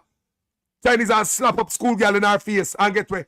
Chinese are get away too much in Jamaica. Then if you leave, they could do business with them. Respect. You respect me, I will respect you. You cannot tear down my place. The one I show you right a while ago in that video, it is Mommy Bay. That's why they have the roaring river and aqua, the springs and rivers and aquifers. Our fresh water we take and give them in the family. Our fresh water we take and give the Chinese, 740 acres there so. And another 1,200 acres somewhere else. Where the government give the Chinese the exclusive rights to set up billboards or signage along adjacent to the highway. Rest stop and restaurants, gas station and probably hotel. Chinese have the exclusive rights to do that along the highway. What kind of deal is this? Why else we left we give the Chinese? And look how long them have the toll in the road. Then they recoup the money for the road and then bill we yet. Remember, I thought you had US, my virgin. Pay upon the toll the other day. Thought you had US. Good God. How much money is that on the toll? How much Jamaica can afford that in a poor country? Government can't talk to the Chinese and negotiate payment because them own the thing. Government can't talk to them. The Jamaica government don't rein in the Chinese. They don't.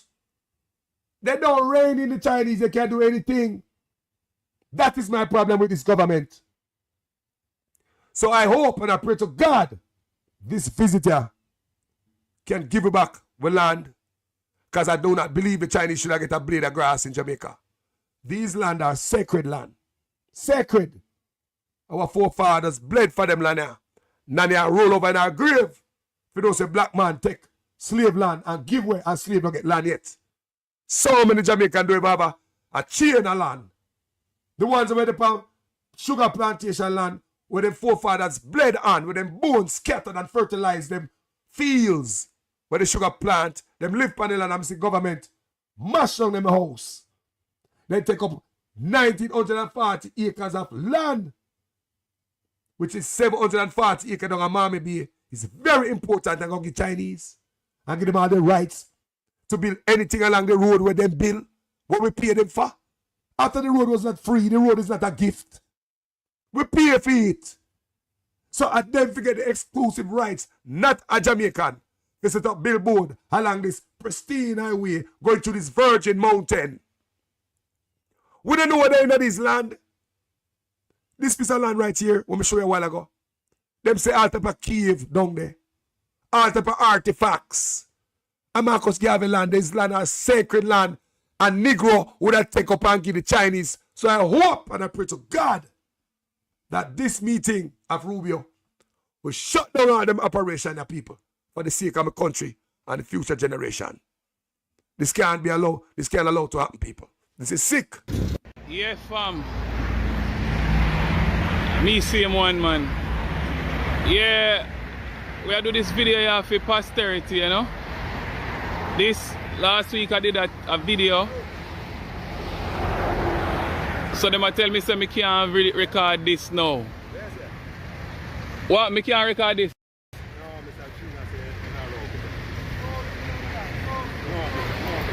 No land, no go so brother. Me no dep on the property. Me no dep on the property. Me can take video, me can take picture. A my land this. Yeah, so they might tell me say me can't record the destruction of my ancestors' heritage. But see it there? Yeah, security I'm doing things still, so Mr. Chin tell him so, but we not see no law where so me can't stand up on the roadside. Them have them thing and say we can't record, and we know me sound away, me not have the same energy, but we might lose the round here, but I just the back I continue, Them have them rounds because Marcus Garvey fight for long, So I just want to show you, this was basically rich vegetation and bush in the past, but see it now, it gone from we. It gone. So I don't know where I tell the security them say, and I said we can't record this. See there? So the airspace the man have control over now. I feed them air, I feed them land. But we are going to stay the course. See there? See the bulldozer them there, see the tractor there. Yeah. So this is conquest, black people. This is what happens when we have sellouts. This is what happens when we don't stand up for our own. We will continue the fight.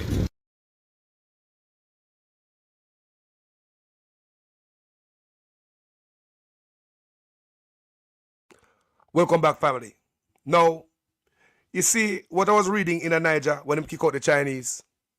It said it vibrate throughout Africa and China. It never happened before. Never happened before like that. So you know what me read? Said no, the Chinese have to rethink how they might engage Africa going forward. When they put on your foot, you get respect, man. So we in Jamaica can do business with the China, but not under this corrupt. No, not gonna work for me. All right, let me show you why. How corruption I hold me back. Corruption I hold back with country people. Let me show you how politicians pocket of money and hold back the people. Keep it dunce. Can we do like it don't look like they want the Jamaican they run the Chinese to learn the technology like in a Burkina Faso. Because when I look down a Montego Bay, I pay Chinese I come out of the place. When I see the Jamaican I come, so it don't look like them and share the technology and information. Yo, I want to see the reason why Jamaican can't get no blood clot work again. You see it? See the reason. And I hospital of a mobile blood. Cornwall original hospital. Cornwall original. Watch that. 1,000 China. No Jamaican, you see it? That's why crime and violence now go down here, because there's Jamaican did they call the Europe, you know. They would have to give China. You see it? Me don't care who you vote for if you don't vote for my platform. Is that okay? We are black people. We got them build pyramid. We build pyramid. Now they talk about alien this and alien that because they can't believe a black man from the beginning of time, from ancient time was such a genius. Now we have Chinese that do every damn thing. Me would like to ask the government, are the Chinese sharing information? Are the Chinese investing in the training of the youths in Jamaica so they can learn the technology so we don't need them to build another building, another road, and exploit the fat pack, the politician. But let me show you how exploitation can hurt the country. And thieving politician. That's why I believe when Mark Golden come in, every deal with Andrew Holness ever do need to be revisited. Every single one. You can have a crook in an office and make all these deals and you don't go back, go look upon them. You must go look upon them. Revisit all these deals.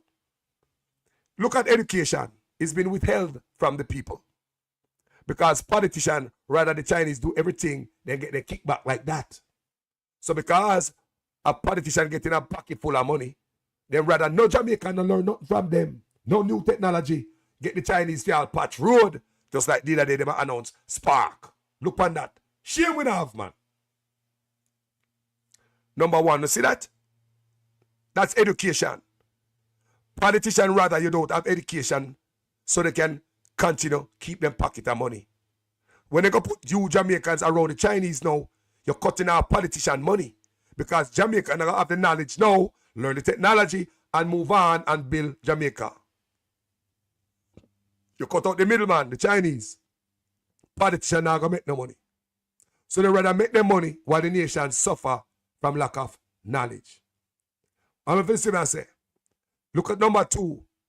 There's a thing called solar. Chinese have the biggest solar farm in the world. They have the solar technology. China make the most solar product. The solar panel, them, everything solar. China make that. Look at this. We and China are friends. We and China are friends, you know. How the hell we don't tap into that friendship? So that type of friendship benefit the people. Get solar panel, ease the burden of the people, ease the pressure of the people. Give them solar. I'm not goal in me ear say that. I'm not goal in me ear say, if I make the Jamaican people get solar and take time and pay for So we have a thief electricity and burn down in the community. I'm a goal have empathy for you. The white man sound like say him born a 1-bedroom on Cumberland Road. And the black man act like him born rich. The white man have more empathy for you. Because them boy, it seems, I make money off a JPS. It seems as if them boy have them hand in a JPS. Don't mess with them money. So if they give everybody in a Jamaica solar, JPS I go, everybody want solar, we probably get rid of JPS. You mess with them money. You don't mess with politician money, they rather the whole nation suffer. So they can continue to stay corrupt. You don't understand what me I said though? Politician in Jamaica, rather the whole nation suffer so they can stay corrupt. Look at that thing named Civics, number 3. They rather the whole nation dance about the running of government so they can continue to stay corrupt. And they pocket grease. Look at it good. Civics. You don't just take civics go to school for nothing. An education that take from a whole several generations of Jamaica lose out on civics and the knowledge what civics give. So in order for politicians to stay with them corruption, they rather confuse the youth them and make them stay ignorant. Don't know how government run. When you think these young youths not in no politics, them not have no interest in nothing. When you take away civics from them don't understand how government run. Politicians can just go around in circles. So politicians at Jamaica, rather the youth them stay uneducated while them stay rich. Let me show you number 4. They would rather you dead so them can stay rich. Equipment in hospitals are outsourced. No. You got hospital, them appoint you to the lab. Round so down so over there so. You're pouring on the money. Hospital don't have a respirator to save a life. Imagine you're dead from air. You don't have no air, you got. Just a respirator puts it over my nose, no man, woman, mouth, no man. Look what air you want. You're dead from lack of air. Not a respirator. Now, in order for politicians to make a bunch of money, stuff in their pocket, they rather Jamaica dead. Because they make money after you put the equipment out the road. You know, in the hospital, you know, you're not supposed to go on the road, you know. You already shake up a gap for life. You're in the hospital. You're a gap. Thank God they make it to the hospital. Everything was supposed to be there to revive you. Keep you for live on. But no, sorry, sir. We can't. We need certain tests to be done. We don't have the equipment. There's a lab. Down so. Your family member gap. You know fast you drive to come to hospital? You drive very fast to bring him to hospital. Broke stop sign, stop light, just to bring him to hospital. You bring him to hospital or her hospital. Hospital can't help. Equipment are dead. You happen to a family member, a friend of mine. When they reach hospital with a family member who was unresponsive, they have to rent an ambulance. They have to get an ambulance, pay for an ambulance to take the brother who are outside the lab, go scan him brain. When they come back to the hospital, there was nobody there to read the result from the brain scan. And the brother sit down there. Think about life saving. It's seconds, people. That's why in a foreigner say, doctors and them see the EMT run with people. You ever seen nobody run with nobody at Jamaica to save life yet? Have you ever seen anybody running with anybody at Jamaica to save a life? Politicians rather keep them pocket full of money and know say they're dead, they go dead.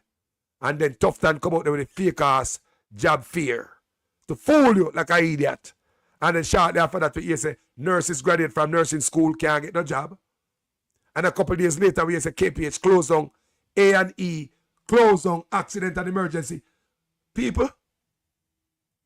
So when they don't have the equipment, they're not done with it yet. Now when they're dead, why you believe there are so much investment in morgues in the country? Why do you believe there's so much investment in morgue? That's a whole new video, you know, I'm going to talk about that, you know. That the family member dead and the body sent gone across town, got some morgue over there. Happened to my father. My father dead. When I hear when my father gone, I say, what the hell my father do over there, so? There's so many funeral homes closer. The hospital, you know. Take me dead pooper. Can't go yonder. My brother forget a chuck. I'm something. And go for my father. What next? funeral home closer. I go for my father. You know how much money that costs, people? You know how much money that costs? But me and a brethren reason there, I explain to him and tell him what I want. And they will come up with that the last, when the hospital send the dead to a dead yard, a dead house, that's the dead house where the government or the politician have the contract with. So you must send the dead there, go book that dead there in the log. And so then get their money. See? So you have to go there with money. And you have to have money to pay the transportation and to take your family member to another morgue. Think about that. So even the dead, them are hustle off of people. These boys don't give a damn. I'm going to show you something today. Don't move it. I'm going to show you something real quick. Look at this. While talking to him. Police them gonna fire up. You know why I got pass out of Mandela when I go, I must never stop. I never stop video one day. You know, so I see some them police here. I get like some bloods and scare box. I look, me see man and go stop and start thump youth in their belly. I need the panic gun and you can't move. You know, say man and go stand coffee youth and start and pull you to the handcuff panic. I school you that now. In spite of what I'm doing, no matter what I'm on though. Yeah, because I see the youth though. Me, I watch everything I go on. I see the youth though. I kissing teeth and walking man at 30. But that I give the right for box youth in a uniform. You see, a box youth in a uniform and thump in their belly. That I give the right. And the principal support it. One school girl is a video, next police gone to the girl say, yo, you can't video. What do you mean the girl can't video? When they deal with you them, so how expect you them to grow up? You deal with like a criminal, him a grow as a criminal. You deal with respect in him change. You can't expect you to deal with you, so. But know that you fuck up on them, they call you the evil, but that's not said. Teaching the right thing. That is wrong, you know. Police have beat up you to go to school, though. Pay your box, you know. That not look good, people. That is something else. That not look good right there, so. How we treat Jamaicans, even the youth that go to school. How you expect that youth to feel after today? Box him up. People, let me show you something. And let me show you something. You have to have empathy and care for your people. Everything is not brute force. You can't use brute force and fight crime. It not gonna work, people. It's just a matter of time before gunman start bust back shot. Because they know so anytime them boy they come close to them and dead, them are gonna dead. It's even dangerous for the police them. And citizens around who a stray bullet might catch, you know. Look at this.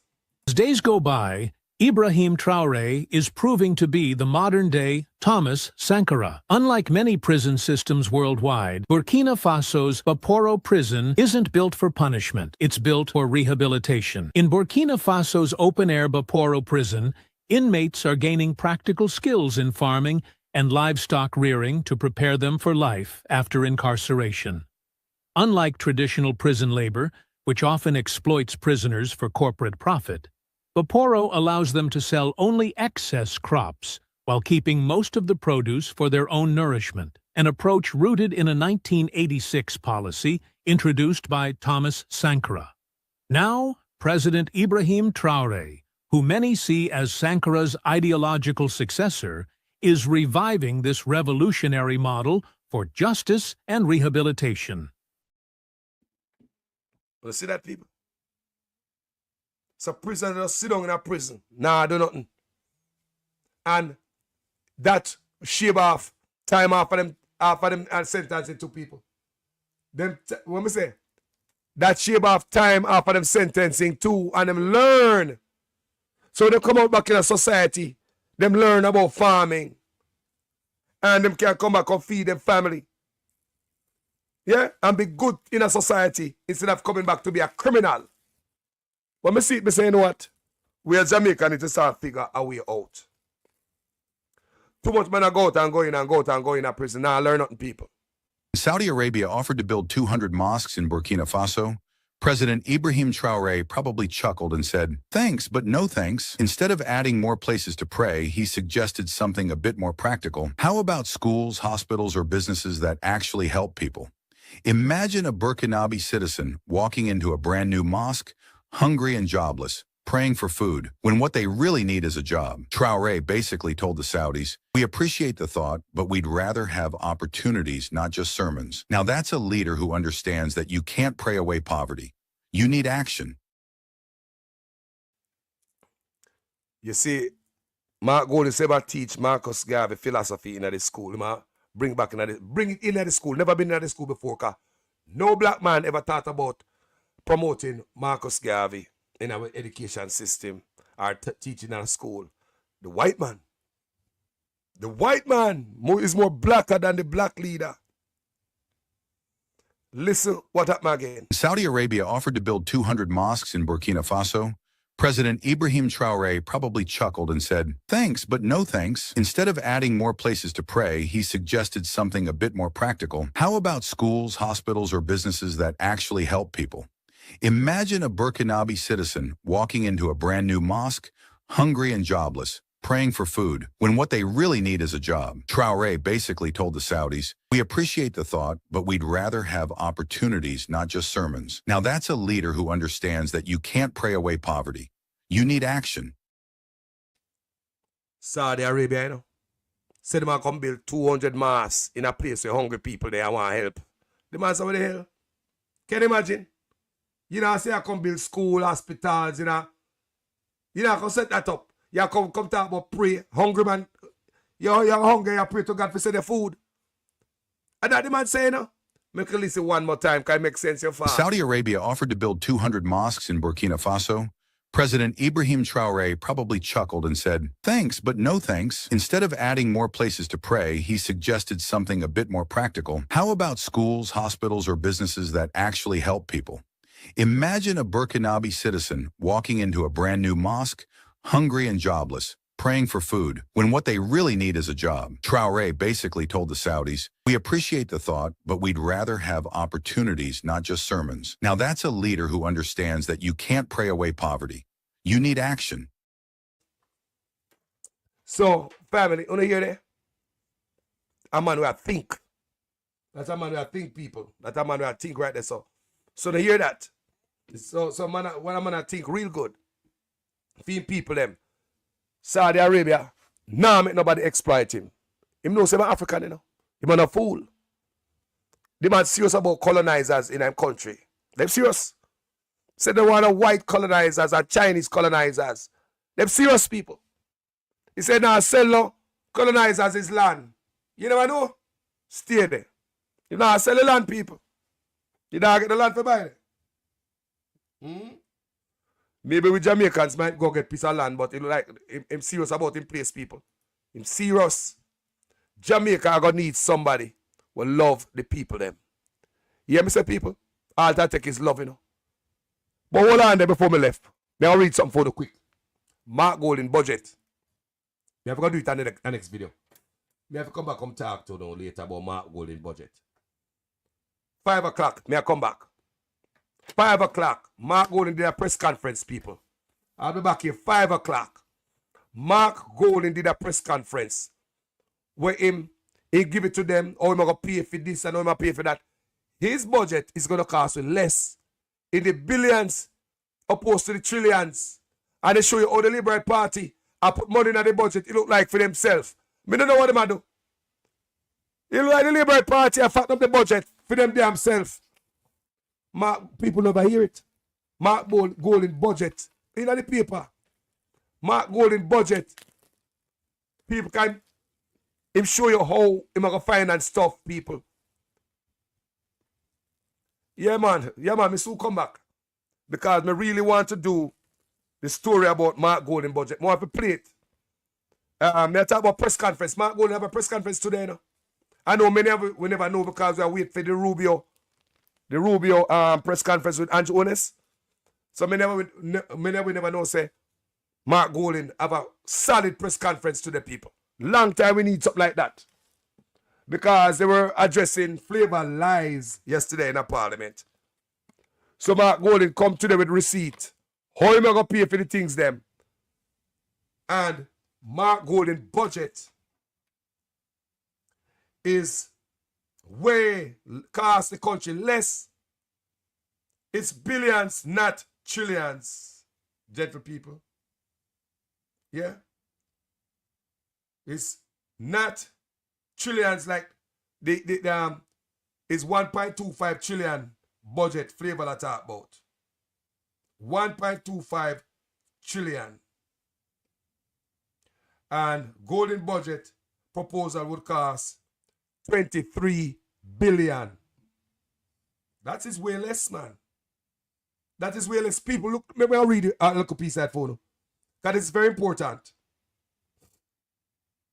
Golden says PNP's budget proposal would cost $23 billion. The proposal put forward by the parliamentary opposition during the just concluded budget debate would cost approximately $23 billion. $23 billion. Opposition leader and president of the PNP, Mark Golden, has asserted. According to Golden, this would be the equivalent to 1.8% of the $1.27 trillion budget for the upcoming fiscal year, which begins on April. And what if we not listen what we are talking about?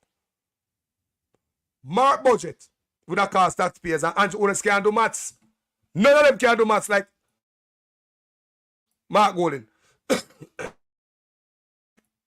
None of them can do maths like Mark. A money man. Listen to these people. How is it? Mark Golden budget is 1.8% of the Labour Right budget. Tell me how that happened. Go have to know how. What am I fatting up the budget for? Where the money I go? Let me continue to read. Very important. According to Golden, this would be the equivalent of 1.8, not even 2%, you know. 1.8% of the 1.27 trillion. Me know it can't work, you know. Because the PNP was running the healthcare budget with $60 billion a year. The Labour had come in 2023, them said them had an extra $80 billion. Now them run it up to $140 billion and healthcare worse. What I tell you say? What I tell you say? The PNP was running the healthcare in Jamaica with $60 billion budget annually. The Labour Right in 2023, I can show you more than I can tell you. Listen to this. This government has moved the health budget from $60 billion in 2016 to $140 billion in 2023.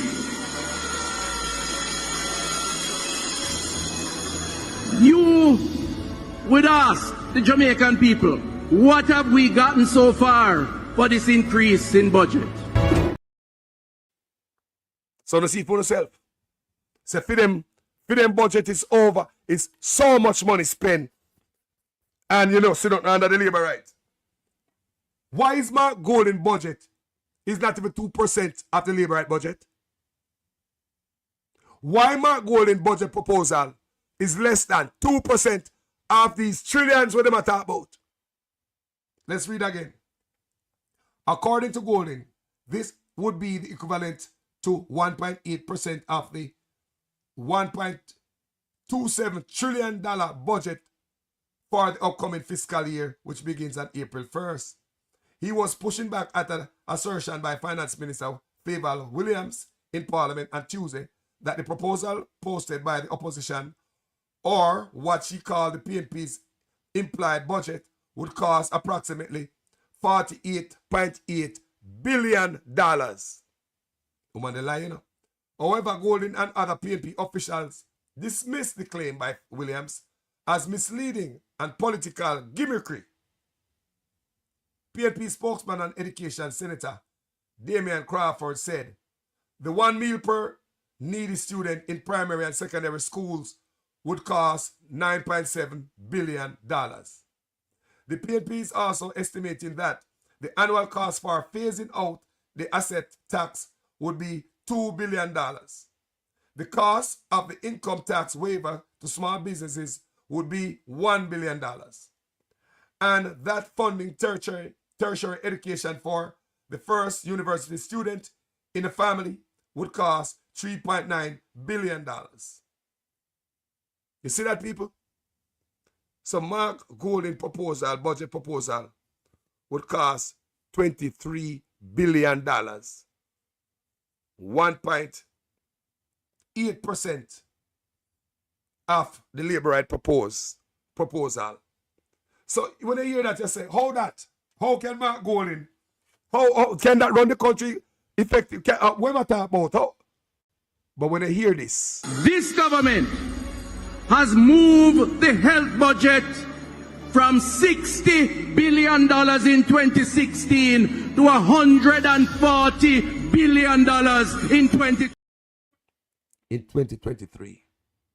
What I tell you, say, them boy have fattened up the budget and we can't see it. Because if an extra $80 billion was added to the healthcare budget in 2023, how come last year doctor come from foreign mad because the children's hospital is in a deplorable condition? How come last year we heard doctor at Jamaica come out and say something like this? National in the Cayman Islands. Up first this evening, officials at the Bustamante Hospital are on the defensive this evening amid suggestions by the Health Minister, Dr. Christopher Tufton, that they should also take responsibility for some of the issues plaguing the hospital. TVJ's Kirk Wright spoke with Dr. Warren Blake, an orthopedic surgeon and consultant. It has been a challenging few months at the Bustamante Hospital for Children. Orthopedic surgeon and consultant Dr. Warren Blake knows firsthand what medical staff had to do to keep the operations running. It is why he's concerned about the comments made by the Health Minister Dr. Christopher Tufton about the malfunctioning AC units in the operating rooms. The minister pointed to poor maintenance of the infrastructure by the hospital's administrators for some of the recurring problems. According to Dr. Blake, that's not the case. He referred us to a plan put in place back in April to fix the AC units in all operating rooms. He said if that plan was allowed to go ahead, problems with the AC units would be non-existent. And that plan was to have been funded by the Chase Fund.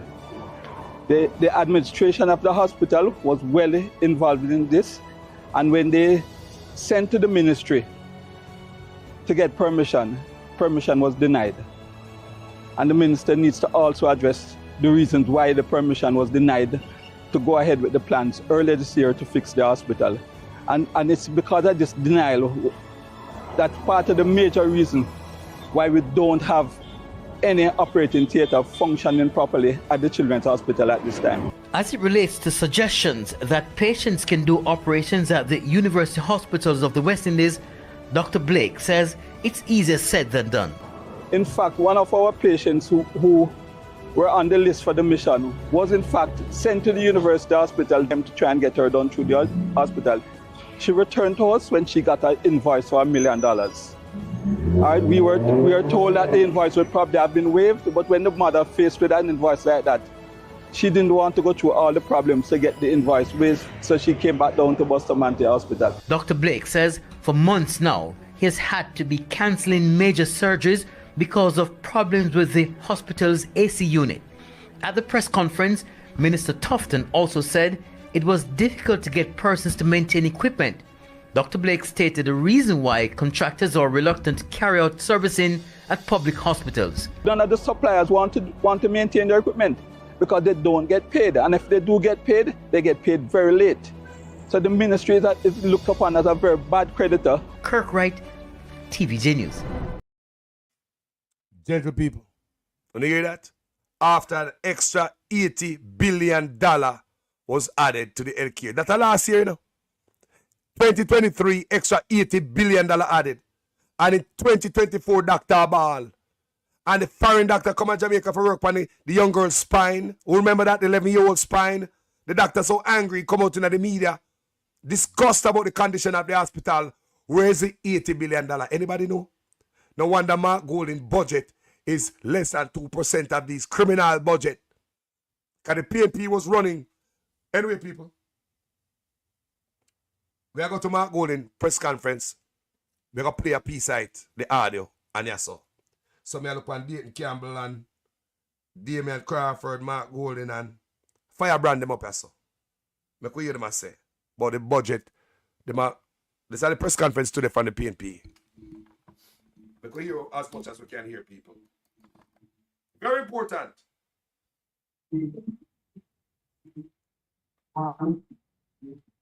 Good morning, ladies and gentlemen.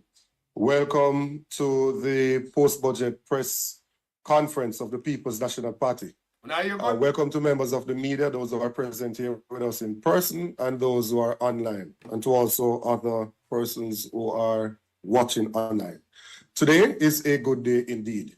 The Jamaican people have been suffering for a prolonged period of time, and there are a set of proposals that have been put forward to lessen the burden on the people of this country. Thank you, guys. And where some are opposed to those proposals because they did not conceptualize them, we have a competent team here today that will go through the proposals, cost them, and show you how they will be funded so we can ease the burden on the Jamaican people. First up will be the leader of the party and the next Prime Minister of Jamaica, Mark Golding. Please make him welcome. Thank you very much, Dr. Campbell.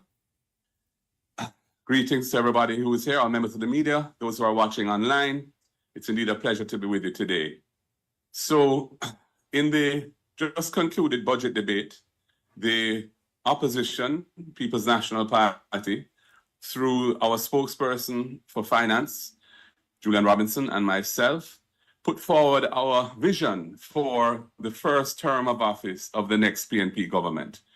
We took the opportunity to lay out some of our proposals as to how to make Jamaica a better place for all, to encourage economic growth, moving from the stagnation, which has been a feature of this government's management of the economy, moving to higher levels of growth that can create more wealth for our people, can create more fiscal space for social investments and for infrastructure investments and so on. In the closing of the budget debate, the Minister of Finance attempted some political gimmickry to portray the proposals that we've made as being somehow not lacking credibility or being irresponsible and so on. Nothing could be further from the truth. We have gone through our proposals with care and attention and diligence. We've used the available data from the sources that are publicly known, the budget books and the fiscal policy paper and other instruments that have been tabled with the budget and other available information to analyze the costing of our proposals and how we would be able to pay for them. The ministers tried to make out that what we were proposing in our presentations was an implied budget. That is not what we were doing, and we never said that we were doing that. We were putting forward our policy commitments for the first term, and the term of office is up to 5 years while we are in government. Clearly, the phasing of our proposals will take into account the fiscal rules, the priorities that we have, and the situations that unfold and affect the economy going forward. I reiterate that we are very committed to fiscally prudent management of the economy. Indeed, the fiscal rules that have guided the debt reduction over the last over 10 years are a result of the work that we did when we were last in government and were legislated by us during that time. And those rules have guided the entire process of budgeting over the period since, and the surpluses that needed to be driven so that we could bring down the national debt to where it is now, at a roughly 69% of GDP.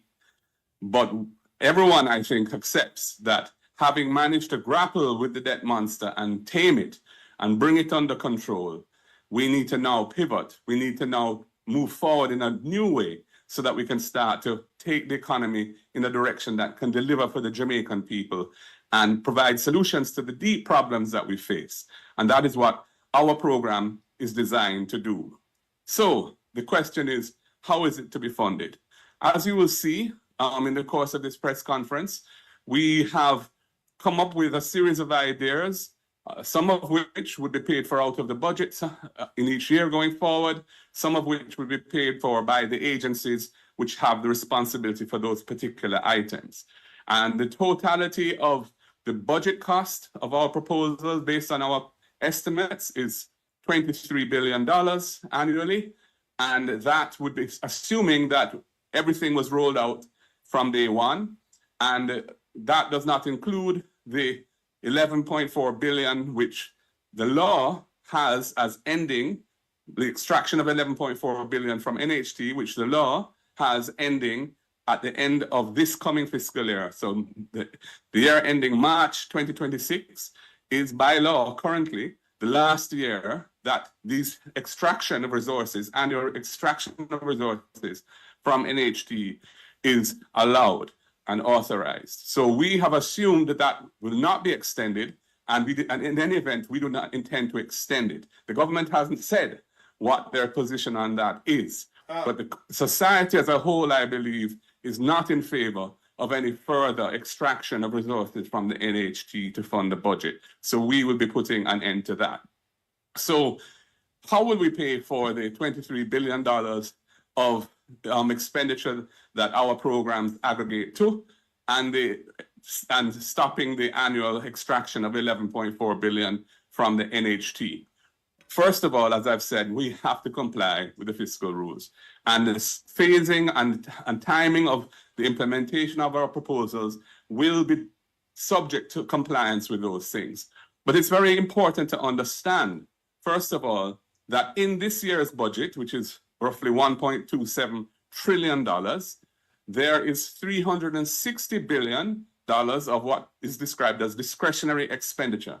That is expenditure that is decided on by the political directorate based on their priorities, and is separate from interest payments, which are always have to be provided for in the budget by the Constitution, and also salaries of public sector workers. So that $360 billion represents the issues that this government has over time decided are important for the nation. Now, nobody would expect an incoming government of the PNP, having been voted in on a mandate to deliver the change that we are bringing to the society, to just follow the priorities of the government that would have been voted out to give us, to put us into office. So clearly, that $360 billion will be reconfigured, and we will go through it very carefully, line by line, to decide what programs we will keep, what programs we will scale down, what programs we might discontinue altogether, what programs we might defer, so as to create room for the $23 billion that we want to roll out of that $360 billion. People who know much money I spend in Jamaica, but the poor people now see it. You hear about these trillions and billions. You don't now see it, people. You don't now see it. You know, you hear the budget fat. $1 trillion budget. You don't now see a dime. $80 billion added to healthcare. We don't see it.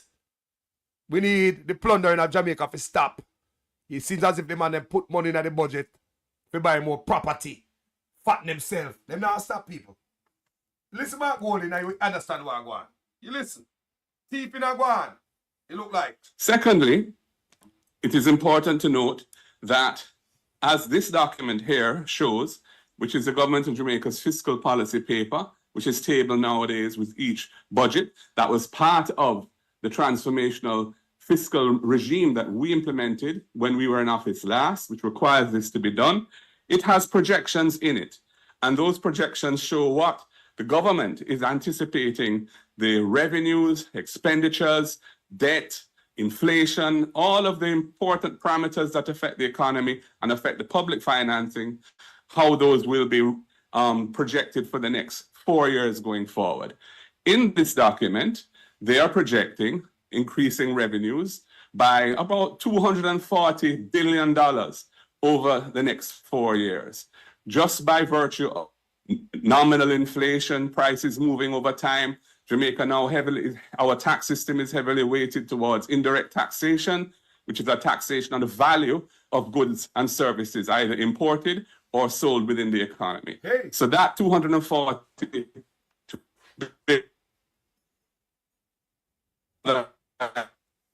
area or $1 billion of additional or new expenditure that we would need to fund. And furthermore, I was looking at the projections again today. And if you look at the expenditure projections from 25-26, which is the coming fiscal year, and going forward, and you were to inflate the expenditure projections for the coming year by the projected rate of inflation, which is 5%, and you take and you inflate that other than interest, which is not subject to inflation, and you just use the projected interest numbers, you will see that there's $36 billion of additional expenditure for the following fiscal year, over and above the increases that of 5% on what is being projected for this year, which is more than the coverage that we need to fund our $22 billion. So this whole nonsense, I can only call it nonsense, that our proposals are not credible, that our proposals cannot be financed, this idea of a FinSAC, which is just a bogeyman being raised by the Minister of Finance for political purposes, that is all nonsense, not Nogoso. Our plans are credible, and we will ensure that the fiscal rules are complied with. So I'm going to now go through the specific measures that we have outlined in our budget presentation and how we have costed them. I will take some of those. I will ask Damien Crawford, our Shadow Minister for Education, to speak to those that are specific to his portfolio. Julian will speak to some as well. So if I could have the next slide, please. We will begin with the first, which is the 1 meal per student per day. And I will ask Damien to speak to that. You're right, Christine Gilbert. This is very, very important. Politician promise whole heap of thing. As such man, him not tell me how him gonna fund it. A matter of fact, me never hear a budget from such man. I pay quarrel me here. Me could go and list Mark Golden. How am I pay for this? This is important, people. No politician should have come just wheel them out and tell you all type of stuff. I want to say, how am I gonna fund it? Well, hear the man I tell you about how am I fund it. Thank you very much, Leader. I thank you for the opportunity to participate in this press conference, and a special good morning to those who are listening and the journalists who are present and online. We, as a People's National Party, has proposed verbatim that we would have 1 meal per needy child in school.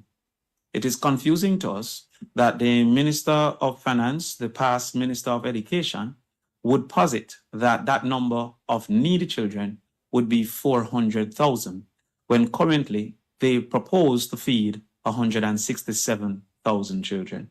So the Minister of Education, former Minister of Education, have already stated that she believes that over 200,000 needy children would not be fed under their current policies. However, we feel that the cost per meal should not be $280 per child, as is currently being provided, but instead $400 per child. This $280 have long been stated by principals and other practitioners within education to be insufficient to feed the children. Many have caused for ask for another $100 from the children, and some have reduced the number of days that they have been able to feed the children. So we propose a $400 per meal for primary and secondary school children. The number of days in the school year, which we all know and agree, is 190 days in the year. Percentage of children needing meals was estimated at 56% of children needing meals. This is based on the recent survey that suggested that severe or moderate food insecurity was 55.6%. So we carried that 56% of our people are within that space. The total number of children we have in school is 440,000. Therefore, the number of children in need of meals will be 246,400. The total cost of the proposal, therefore, multiplying 246,400 by 190 days for $400 is $18.7 billion. However, the book that everyone seems to be most concerned about has a current school feeding budget of $8.98 billion. So the additional would be approximately $9.9 $9 billion. So $9.7 billion. So therefore, the additional that we will need to find to adequately feed the 56% of children that research has shown is likely to have difficulties in eating meals are going to be $9 billion. And again, we ask for the Jamaicans to recognize that the minister in her proposal, in her suggestion, suggests that 400,000 children are in need, of which they have made a budget to feed only 170,000, less than 170,000, leaving the other 230,000 to be sacrificed by the Jamaica Labour Party. The other proposal that we put forward is an estimate of cost for tertiary education. It is the policy objective of the People's National Party to have 1 degree per household or its equivalent. It is important that we highlight a level 4 vocation is equivalent to a degree. Within that, to facilitate that policy objective, we like to do a first in the family scholarship, meaning that the first person within a household that matriculates to the university will receive a scholarship. Ridiculously, and is a ludicrous word, but yes, quite ludicrous. The minister seemed to assume that all children in a particular age cohort will matriculate to the university, while it was her mismanagement of education that has caused for only 18% to matriculate. So while we would have hoped that all would be able to matriculate, her lack of activity and change within the ministry has caused for only 18% of our children to currently matriculate to the university. People, don't forget that $902 billion is accounted from the Ministry of Education while it was under Flavel. And now they're going to put her over with money. The woman miss up the most money. And now they're going to put over them in the Ministry of Education. Make the youth them suffer. Can't find food. Them should have no more for talk, you know. Make we continue to listen to people with sense here, man. This will be something that we will target moving forward as well. However, we have to use our current circumstances for our current budget. Therefore, of the 36,000 children within the age cohort, only 18% are currently matriculating. We also have organized to assume what is the percentage of children are matriculating that will be the first in the family. Again, another feature of our society is that the vast majority of those performing at the secondary level, matriculating to university, are of the upper echelons of society and from families that already have a degree within that family. And so we assume 1 in every 4 person matriculating to the university, or 25%, will be first in the family. Again, another reality that we will target as the People's National Party, and that we have been targeting. Indeed, whenever there is a proposal, a plan for the movement of these people, the JLP has always sought to suggest that these are bad policy plans. They said the same about Michael Manley. They said the same about PJ Patterson led government. Indeed, I wonder how can it be posited that a government of PJ Patterson that moved tertiary access from 6% to 19% could be perceived to be a bad government of any sort in any country. Notwithstanding, our average annual cost per student is $600,000. We are very wary of a Minister of Finance that is refusing to do research, because if you call the universities, MICO, for example, less than 400,000, the teachers' colleges, UTEC, less than 600,000, and many UWI degrees is less than 600,000. Where would she find that the average cost of education is 900,000 is beyond me. And it is likely, therefore, that the same 18% might be the targets we achieve, might be 18% of those targets. Can you just see? So when we do that total, the number of students in the 4 years of university at any given time of for the first in the family would be approximately 6,480 students in years 1, 2, 3, 4 combined. The total annual cost of all first-generation students across the year cohorts, therefore, is approximately $3.9 billion, and not $31 billion has been posited by the minister in her false accusations. The estimate for the RIDE program, again, This is a program that we have posited. The Prime Minister have chosen to seek a response. A very different program, which we'll expound upon in future conversations, but not just the provision in 2 or 3 parishes and whoever get the bus, but instead a targeted approach of 20,000 students with demonstrating need. Initially, we'll target those who are most in need and scale up as the fiscal space allow to those who may be currently less in need, but still would desire to have that assistance. So the current program that the government have is targeting 7,500 students. No wonder we have persisted to have an absenteeism ratio of approximately 24% in Jamaica. Chronic absenteeism is stated to be 10%.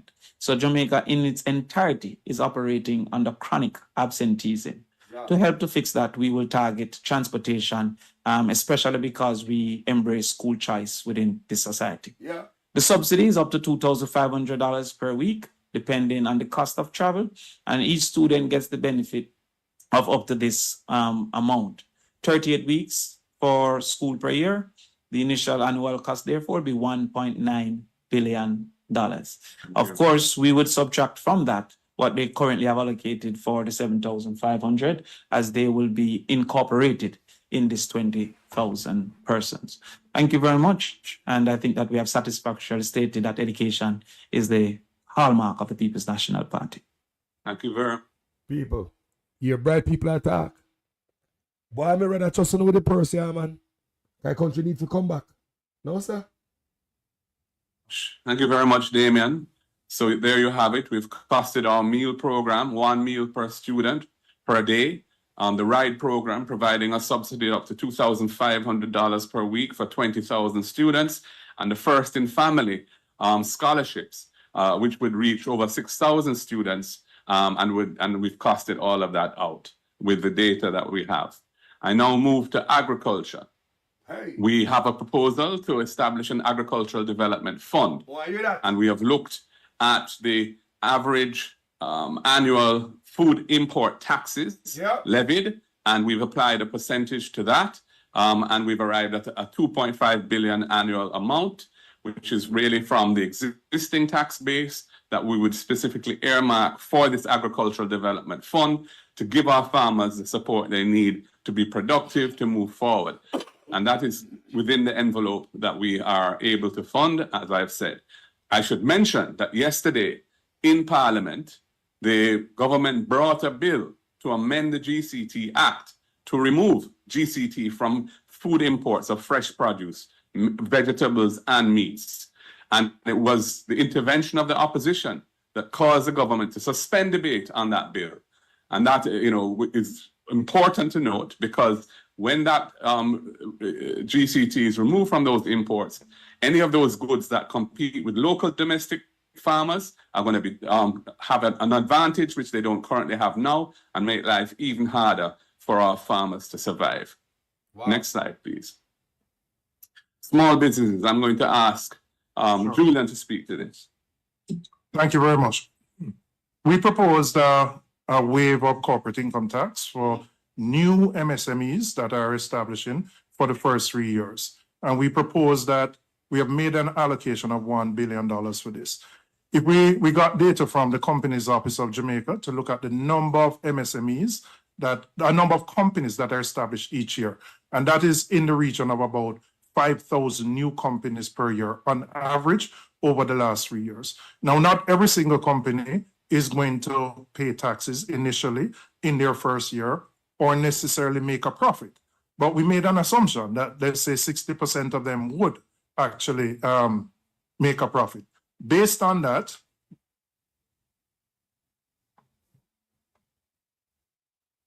also done a calculation of what that profit would look like.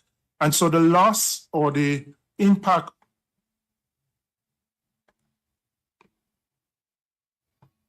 People, give me a second, a quick break, and I'll be right back. I hear man talk all kind of lie.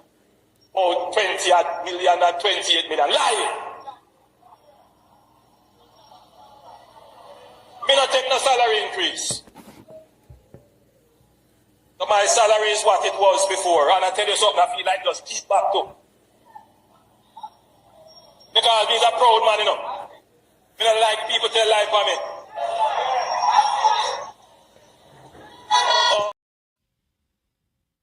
1 year is $1 billion.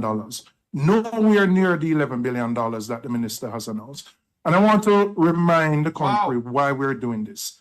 Jamaica has a very high level of informality in our business sector, mainly because businesses stay outside the formal system to avoid paying tax. We want them in the formal system because even though you're not paying corporate income tax, when you're in the formal system, you'll be contributing to GCT, you're employing people, your payroll tax. There are a number of other benefits to companies coming into that formal system. And we believe this incentive is important to encourage businesses, MSMEs, to come into the formal system. So based on our calculation, looking at the history of the compliance and also taking into account that businesses get a $375,000 income tax credit every single year. So if, for example, let me use a simple example. Let's say your profits are $5 million, right? Or 25%. No, your profits are $500,000. You pay 25% of that. That's $125,000. So you will already have a credit from the corporate income tax. So the figures presented by the minister are nowhere near accurate in terms of what that revenue give up would be. Damn. Before we move to the next slide, Jules, can I just make one point on this? On this issue, I just want to make one point. The minister clearly had a pro-box moment on this issue. What? Because when she's projecting that the measure to give a 3-year tax holiday for newly formed MSMEs would cost over $11 billion per year. What that suggests is that the newly formed SMEs are making profits of over $40 billion a year. Now that's more than the profits of the entire financial sector. Damn. Come on, minister. Stop misleading the public. How about the backside we are here, people? A dunce. Flavor dunce. Make it, boy, what a thing. I want to go next to a sector that has allowed Jamaica to punch above its weight. We have said we're going to put aside $1 billion for a cultural and creative industry fund. We know that there's a fund for filmmakers, but there are so many other subsectors that are not accounted for. There are people who sing, there are people who dance, there are painters, there are musicians, there are artists, there are the full gamut. We have said we're going to provide this fund to enable them to grow their businesses. Many of them are in export-led businesses. They're providing a service, but they are creative, but they don't necessarily have the financial backing to expand the business in the way that we believe is important to facilitate export-led growth. So we are allocating $1 billion, and we're going to work with using the DBJ as the main entity to disburse the funds to facilitate the creation of business plans. We provide technical assistance as well so that these individuals can grow. That's a commitment of our party. We have seen where our cultural icons have put Jamaica on the map, whether it is in sport, it's in music, and we are committed to supporting that sector even further. Bright boy. Now the asset tax, again, I think this was a pro-box moment of the minister. But I want to explain the thinking behind the phasing out of the asset tax. I said 3 things in my budget presentation. First, that we would make access to government deposits competitive versus a system now where the 2 big banks get the majority of it. The second thing I said, I would phase out the asset tax over a 5-year period. Now, if you phase something out over a 5-year period, it means that each year you're taking 1/5 of that take each year. So the minister presented $8 billion yesterday that we would be giving back. In fact, the opposition leader stood on a point of order. We never said that. We said over 5 years, and we were deliberate. We knew that we could not absorb the entire amount of the asset tax in 1 year. And what we have said, by phasing it out, it will make banks more competitive, and it will reduce the cost of banking services and fees to the customer. The government has done nothing about this in 9 years. It has done nothing about this. And we believe this is important for competitiveness in the banking and financial services industry, and also for individuals who go to ATMs, use their bank cards, and have to deal with the level of fees that they absorb. Yeah. So this figure of 8 billion is a mystery to me. I can say it is only consistent with the ProBox moment, where she believes that saving $2,000 a month for 3 years can make a deposit. It is fantasy, and it's actually ludicrous that a Minister of Finance could stand up in Parliament and make such a false and deliberately inaccurate and misleading statement. Yeah. She has said nothing about what the government plans to do to make the banking sector more competitive. In fact, when Fitz-Jackson brought the bill, we knew which side they stood on. They voted it down. We are committed to bringing back that bill and passing it, because you cannot have a sector in the country where, when every other sector is not doing well, only one sector is, which is banking and financial services. We have to make it more competitive and consistent with the other sectors and align with the other sectors. Okay. Yes. Okay. Thank you, Julian. We move now to energy. The government has, very late in the day, finally acceded to something that we have been calling for a long time, which is to put some funding behind allowing families that currently are not lawful customers of the grid, of JPS, but want to become lawful so that they can have proof of address, so they're no longer at risk of being prosecuted, so that the fire risks inherent in having houses that are properly wired, all of that can be dealt with. They've allocated $1 billion in the budget for that. We have said we think that's insufficient because that can only reach 20,000 households, and our estimation is that there are actually around 3,000 households that are not currently customers of JPS. We would start by adding another $1 billion to that exercise, and as fiscal space opens up, we will also look to ramp that up further. Next slide, please. So, if you add up all of the measures that we have proposed, which are charges on the budget, with all the slides we went through, the total for that is $22.6 billion. And if you round that up for conservative purposes, that's $23 billion. It's the aggregate cost of the budget of the measures that we have outlined. And that is out of a budget currently of $1.27 trillion. And therefore, a percentage of only 1.8% of the total budget to do with all these things that we think are important to help Jamaican people move forward, to help our children get a better education, to allow farmers to progress, to allow businesses to be formed and to get going, to help to drive the economy, better energy policy, etc., etc. But there are some other things in our proposals which are important and that we will speak to. As I've said, there's $360 billion of discretionary expenditure in the coming year's budget. The percentage reallocation of discretionary expenditure to fund the proposals that we have put forward is a 6.4%. And as I've said, even if you look at their projections, there's $36 billion of funding in expenditure if you gross up this coming year's expenditure other than the interest for inflation, applying the 5% projection, what you get is they're projecting additional expenditure over that of $36 billion, and we're talking about $23 billion plus the NHT, $34 billion. So there we go. And of course, the $11.4 billion is already in the budget for the current year and wouldn't have to be funded for the current year, the removal of it. But thereafter, it will have to be funded. Next slide. Next slide, please.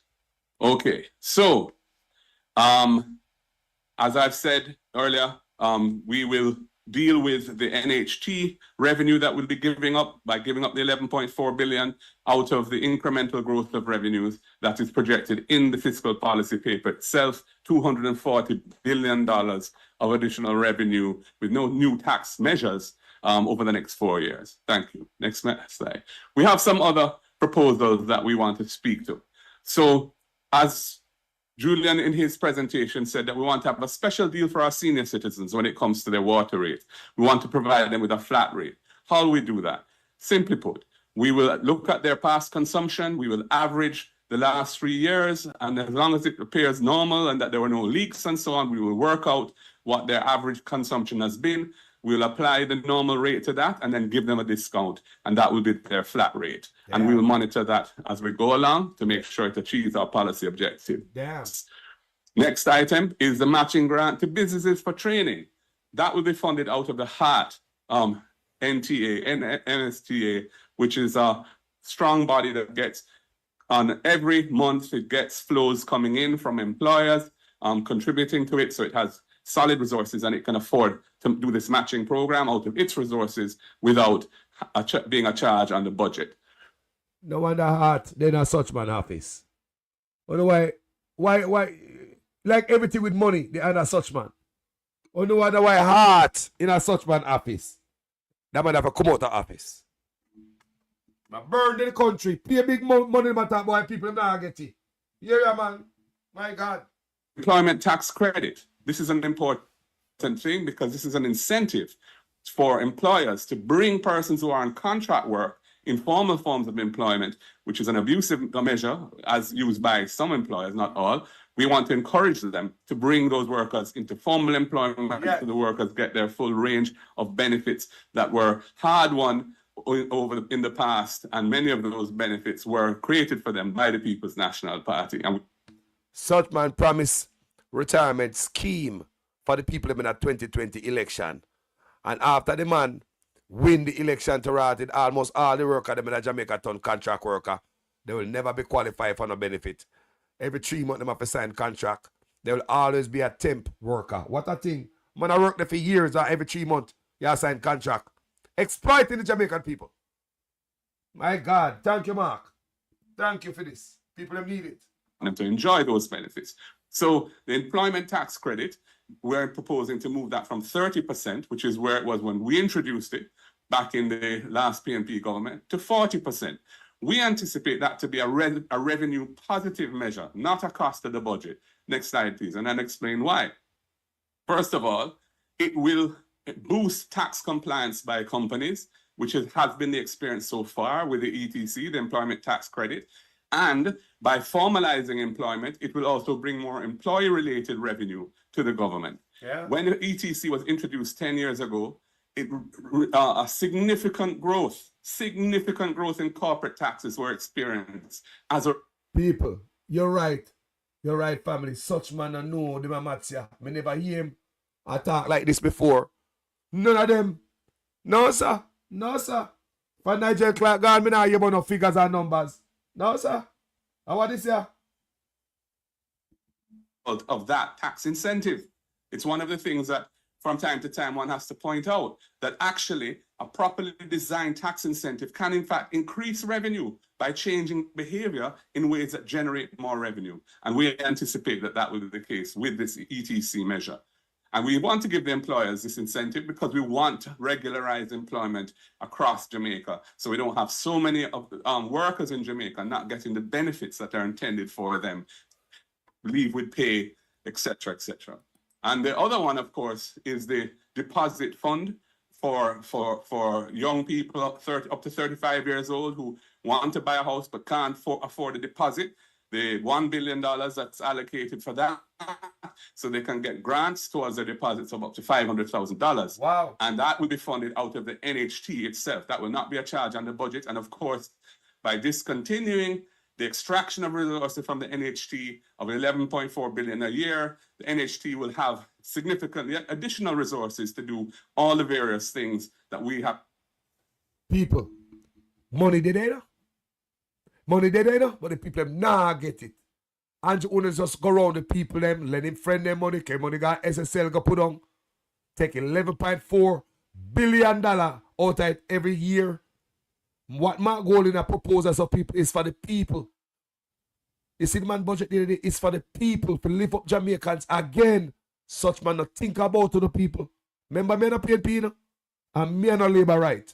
Me's a countryman and what is right for the people and the country. And there's something there. Yeah? And for the NHT, many of which I pointed out in my budget presentation. That's it, I think. I want to say something. DBJ. Yes. And then I have some closing remarks. The minister announced yesterday that the DBJ would review and reform the way it provides loans to the MSME sector. Now, we made a commitment that we would back end all of the fees that MSMEs have been required to pay upfront. For example, if you're taking out a $10 million loan, MSMEs were required to pay $500,000 upfront. That was an inhibitor to persons accessing financing. Now, 9 years into the tenure of this government, just a simple adjustment. And what does that say?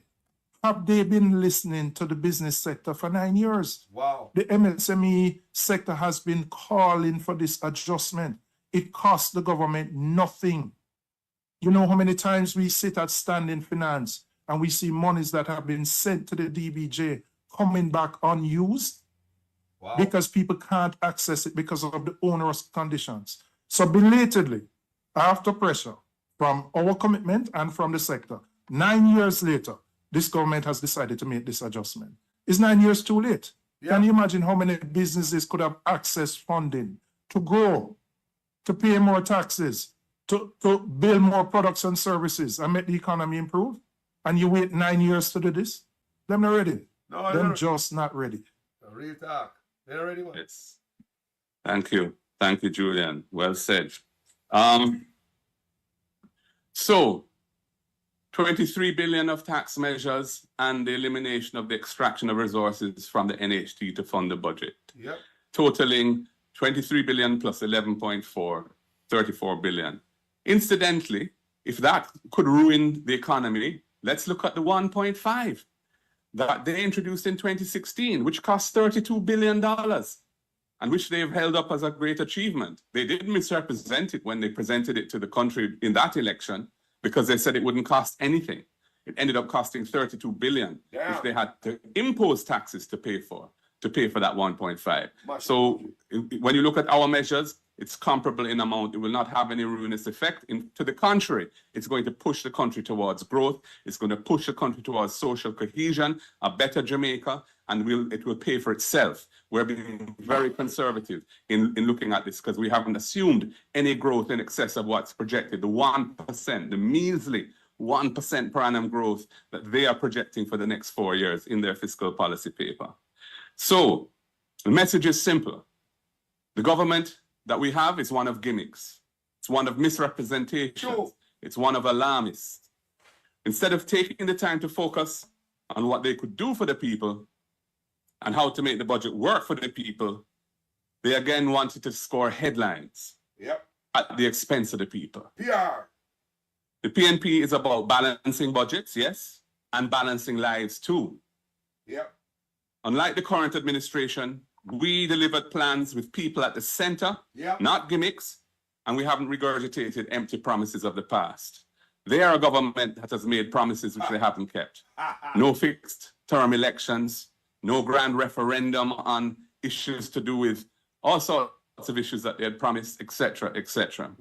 Our priorities are the people's priorities. A solid education, decent health care, a nutritious meal for our children, and an affordable way for them to get to school. Replan. A piece of the rock to own and make your castle. Yes. A good paying job where you're treated with dignity and a livable wage to ensure that families can get by. That's who our presentation in the budget was created for, while the government's was a sideshow to create division and spread misinformation. That is true. We will continue to put the people first and champion the change that Jamaica is crying out for. Time come. Thank you, ladies and gentlemen. Thanks much, gentlemen. Members of the media, if you do have a question or questions, please indicate, identify yourself, your media house, and go ahead with the question. Yeah, I'll go first. Right. Yeah, man, good afternoon. Yeah, man, it's Dwayne Anderson from BBJ. Yes. I have one question should I go ahead and ask both questions? I have two. Should I go ahead and ask both or just ask one? For the same individual? No, one for Damien and one for... One at a time then. All right, so let's start, Mr. Golding. Good afternoon again, Mr. Golding. I've noted that you or the party hasn't said a thing about the income tax threshold. I remember about 2 years ago, or about 18 months ago, you mentioned that your party would be interested in increasing the threshold, the income tax threshold, to about $3 million. I haven't heard a lot about that. What happened to that policy plan? Well, it's under review.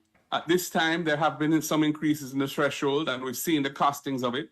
Some of these things, when you don't have access to all of the information that the government has with the Ministry of Finance and literally a few thousand technocrats supporting their work. We don't have access to that. So we're anticipating further increases over time, but that's not part of the presentation that we made because it's already underway and we are comfortable with that, but we'll keep it under review. All right, thank you. Damian, you've often spoken about the benefits of a more educated population to the fight against crime and increase in quality of life for Jamaicans. Just listening to your numbers you outlined just now, about 6,000 people would benefit from this degree per household program. Is that significant enough over 3-4 years to achieve the transformation you're looking for? Okay, well, first of all, that 6,000 persons would be in years 1, 2, 3, and 4 at the university, not over 4 years of the budget. So that 6,000 will be benefiting in year 1. There'll be some who will graduate and then others that will come in. Now, what are the benefits of a degree? The first reality is that many of the maladies of our society doesn't exist in households with degrees. Households with degrees are less likely to have persons with illiteracy within them. Households with degrees are less likely to have persons with malnutrition within them. Houses with degree are less likely to have persons participating in criminal activity, especially murder within them. Houses with degrees are less likely to have insufficient housing and in access to healthcare cost. And so therefore, if within our first 5 years, we can get graduating almost, that will be 10, 12,000 graduates, and in line, another 15,000 persons coming forward, it would have been a massive achievement in our first 5 years. Now, if you should understand that a country is a going concern, my life is not the limit of our country, then it means that within 20 years, what change would that have been? And had we started this in 2000, then we'd have already achieved it. So is it sufficient to immediately transform the society? No, it is sufficient to immediately transform 6,000 households, which will have about 4 persons per household. And therefore, we believe that this is a necessary thing that no government with the interests of the people could criticize. And that is something we are going to immediately implement as soon as we get power. Thank you. Thank you, Dwayne. Oligarch, thank you about Siobhan. Oligarch. Siobhan Campbell, Nationwide News. Just 2 questions to, I believe it was Damien who brought up the matter of the school feeding program, so I suppose I'll be putting that to you. Has the costing for that, I noticed you used the unit cost for food, you said $480 to feed an individual. Does that factor in the logistics and administrative costs as well? And further, why not simply just expand the PATH program school feeding rather than create an entirely new initiative to save the potential administrative and other costs attached? All right. We haven't seen how our new system. However, current $180 per meal considered all costs, including transportation. I don't believe each school is growing without rice. So by extension, it would consider all of those costs. So what we have done, first of all, is to increase the number of persons that benefit exponentially. I think a reasonable question is, why is the Ministry of Education currently not feeding the 400,000 that the Minister of Finance suggests are in need? The second reality is that we have exponentially increased the number of children that are going to benefit. And we will create all the necessary steps and programs that will make it be the most efficient and the least thievery. We know, as a matter of reminder to the nation, that the government of Jamaica had many who participated in the robbery of nutritional products, which is the school feeding program for our children. So you hear that? Thief in Aguana, rob from the pit them. Where's Miss McLean? $128 million who? Anybody see Royal Reid? Hey? We have seen, first of all, is discrimination where PATH program children are being put in a different line, having a different food and feeling as if they are inadequate as people. We'll end as people. We'll end that with immediate effect by having a nutritious meal of the same type to all our... How are the clout, Aguana? Are 2 people? So the part people them treat different, put in a different line. So everybody in the school knows so then they on government program, and them poor, and them parents can't feed them. That is bad, people. That is bad. It's bad, people. The PNP said them end that immediately. Them said them, oh God, people are true that the youth them part program in a different line. Everybody knows so them poor. Oh God. What a discrimination. That are going to be available. So is it going to be an expansion of this current strategy? We'd have to review all the systems that they have in place. We may have a different strategy. What we know is that it will be better, it will be further, and it will be more inefficient and much more nutritious. I can guarantee that as well. Better food. Efficient. More efficient. 100% more efficient. More inefficient. Yeah, More efficient, more effective, more nutritious, more children, and more value. Thank you very much. Then to you, Mr. Golding, the people who are now one. That's Nationwide in there with them bag of bullshit, you know. Sorry, excuse Nationwide from my platform because I don't play them anymore. But I'm not going to press conferences because Nationwide is not a credible news entity. That's my belief on this platform. So I no longer read anything from them, play anything from them on this platform. You can't hear my laugh, and take the thing for joke. Why was this costing not added into your budget presentation as part of that budget exercise? Because as understood, it is a budget debate presentation. So why is this costing now coming to the people rather than during the actual budget debates? Late but to reach.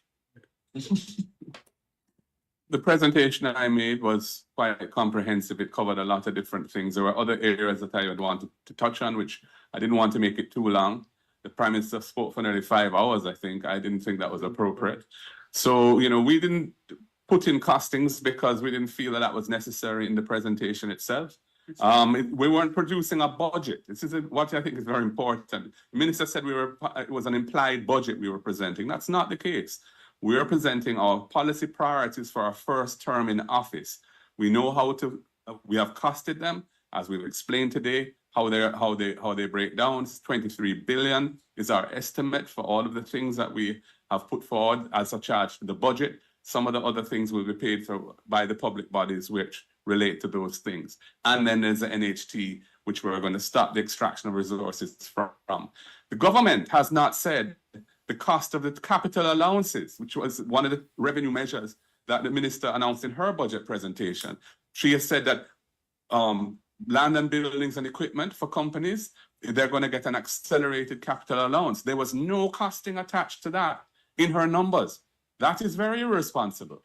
We don't know what that's going to cost. Nobody has said a word about it. I'd love Nationwide to raise that. You know, issue an article, and you can use what I just said in it, so that your many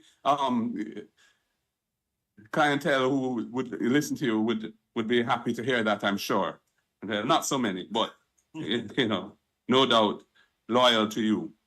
So yes, that's the answer. We've decided to present it separately as part of in this press conference, only because of the malign and inaccurate comments made by the minister yesterday in her closing of the presentation.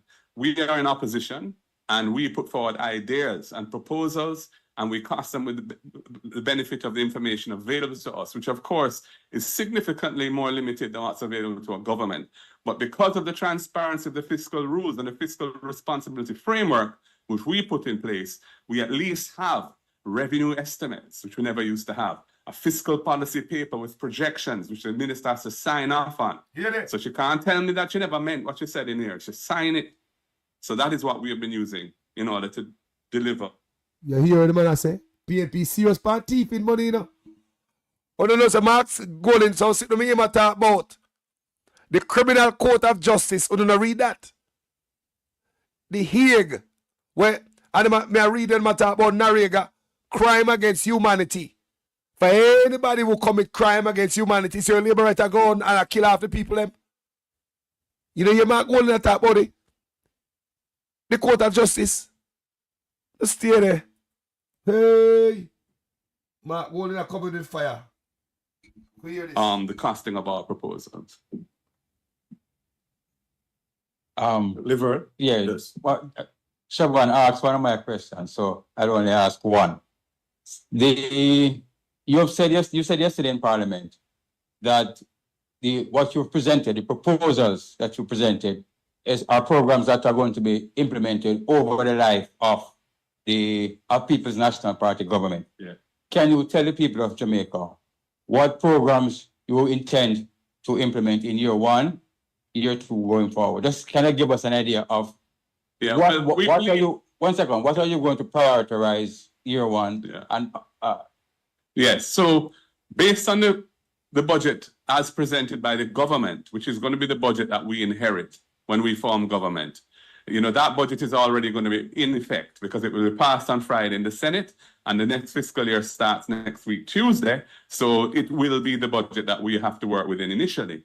But when we enter and we are rolling out our programs, we will, based on the numbers that we have seen, we anticipate being able to implement all of them initially. If, for example, there is a hurricane or something has happened that has thrown out the projections, we will have to make adjustments accordingly. But based on what's in the fiscal policy paper, we anticipate being able to do it. If we recognize at that time that we can't do all 23 plus the 11.4 in the first year of our tenure, then the things that we would be prioritizing are the things that we feel would have the biggest impact on economic growth. Reason being because economic growth is going to generate more fiscal space to pay for everything else. So things like helping the farmers, that would be critical. Things like the First in Family program, that would be important too because we want more students to be encouraged. Our Student Loan Bureau changes, for example, the MSME policy. By the way, the MSME policy is not a fiscal cost because these are businesses that don't currently exist. They're not paying any tax now. By giving them an exemption for 3 years, we're not taking it's not going to be losing any current revenue. I think that's been overlooked by people. Not to mention the ProBox moment and the madness of saying it's $11 billion a year.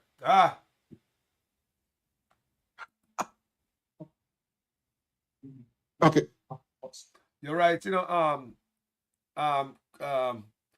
Catherine Hype may say, Carlos, all what go on is that they want to keep the plan them, but the PNP and him team them, no, the PM and him team them don't know the method. Them a matter too much for them, man. Them a matter too much, they don't understand it. No, sir. Because if will catch so Mr. Golding, just to follow up on that question asked then, you pointed out that nationwide again, nationwide. In a political blogger platform, it seems. Listen them question, nationwide line of questioning people. I want you guys listen. Very interesting. Very interesting. Make you are going.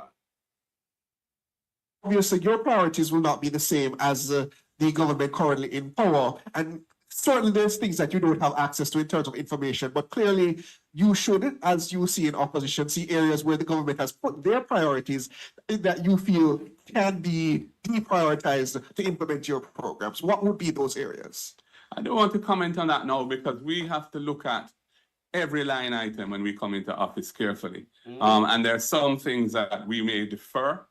There's some things that we may accelerate. There's some things that we may discontinue. And I don't want to attempt to foreshadow that yet. Yep. But I'm confident that we can find the 6.4% of the 360 billion to pay for what we have come up with. And as I've said, based on the fiscal policy paper, that doesn't even seem like it's going to be necessary anyway. People, you know the difference? Them now the referee in any room. And I talk about we're gonna take 4 questions. It's like any question I fling to them. Today, 4 question people from the media where them choose. Them handpick the media outlet who are gonna ask a question today when Marco Rubio and Andrew Holness at the press conference. How is that? Room full of people. How you gonna pick only 4? How the Labour right are gonna pick only 4 friendly media? Maybe? No, man. No, the PNP them get all type of question from all angles. You can know, say, they not prepare. They never get the question and give to reporter. They never send the question to reporter, just half the cops question that. And then I hide. And then I hurry up nobody. Make we go on. Listen to this more, people. Very interesting.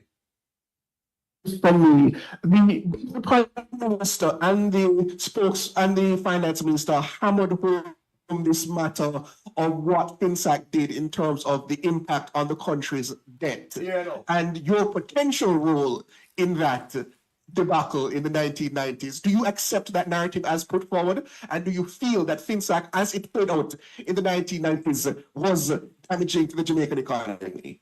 What has been a real waste of expenditure is the over $100 million that the government spent on a commission of inquiry, which has not delivered a report. Hey. That's a scandal. Hey. Over $100 million spent on getting the facts as to what took place. Boom! Nationwide get a kick in the soccer balls with a question there. I got your moment. And they have not published a report. All of them are going. We have to back up it. Look a bit. Nationwide, I come with a got you moment. I got you. You understand me? But Mark Golding ready for them. What do the PNP them? They answer question, Mark Golding, if you answer any question anytime. To me, when you're honest, you don't have to shut down the question and talk about 4 questions then. Look a little bit more of this, yeah. So she can't tell me that she never meant what she said in here. She signed it. So that is what we have been using in order to deliver confine to a government.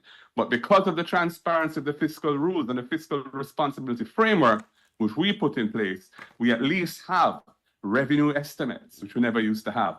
Fiscal policy paper with projections, which the minister has to sign off on. So she can't tell me that she never meant what she said in here. She signed it. So that is what we have been using in order to deliver the costing of our proposals. What the fish there? Bradley Avenue fish. Liver. Yeah. Yes.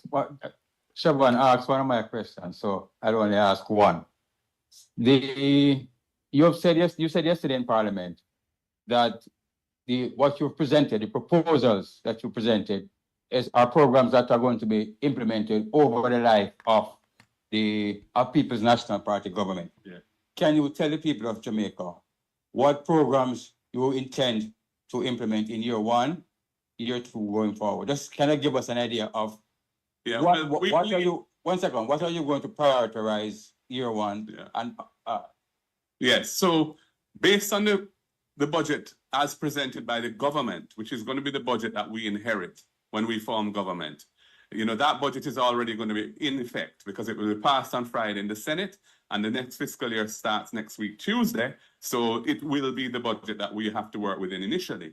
But when we enter and we are rolling out our programs, we will, based on the numbers that we have seen, we anticipate being able to implement all of them initially. If, for example, there is a hurricane or something has happened that has thrown out the projections, we will have to make adjustments accordingly.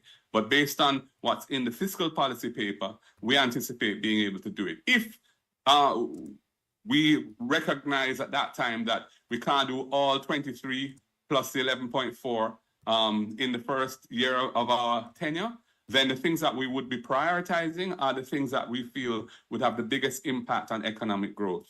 Reason being because economic growth is going to generate more fiscal space to pay for everything else. So things like helping the farmers, that would be critical. Things like the First in Family program, that would be important too because we want more students to be encouraged. Our Student Loan Bureau changes, for example, the MSME policy. By the way, the MSME policy is not a fiscal cost because these are businesses that don't currently exist. They're not paying any tax now. By giving them an exemption for 3 years, we're not taking any, it's not going to be losing any current revenue. I think that's been overlooked by people. Not to mention the Probox moment and the madness of saying it's $11 billion a year.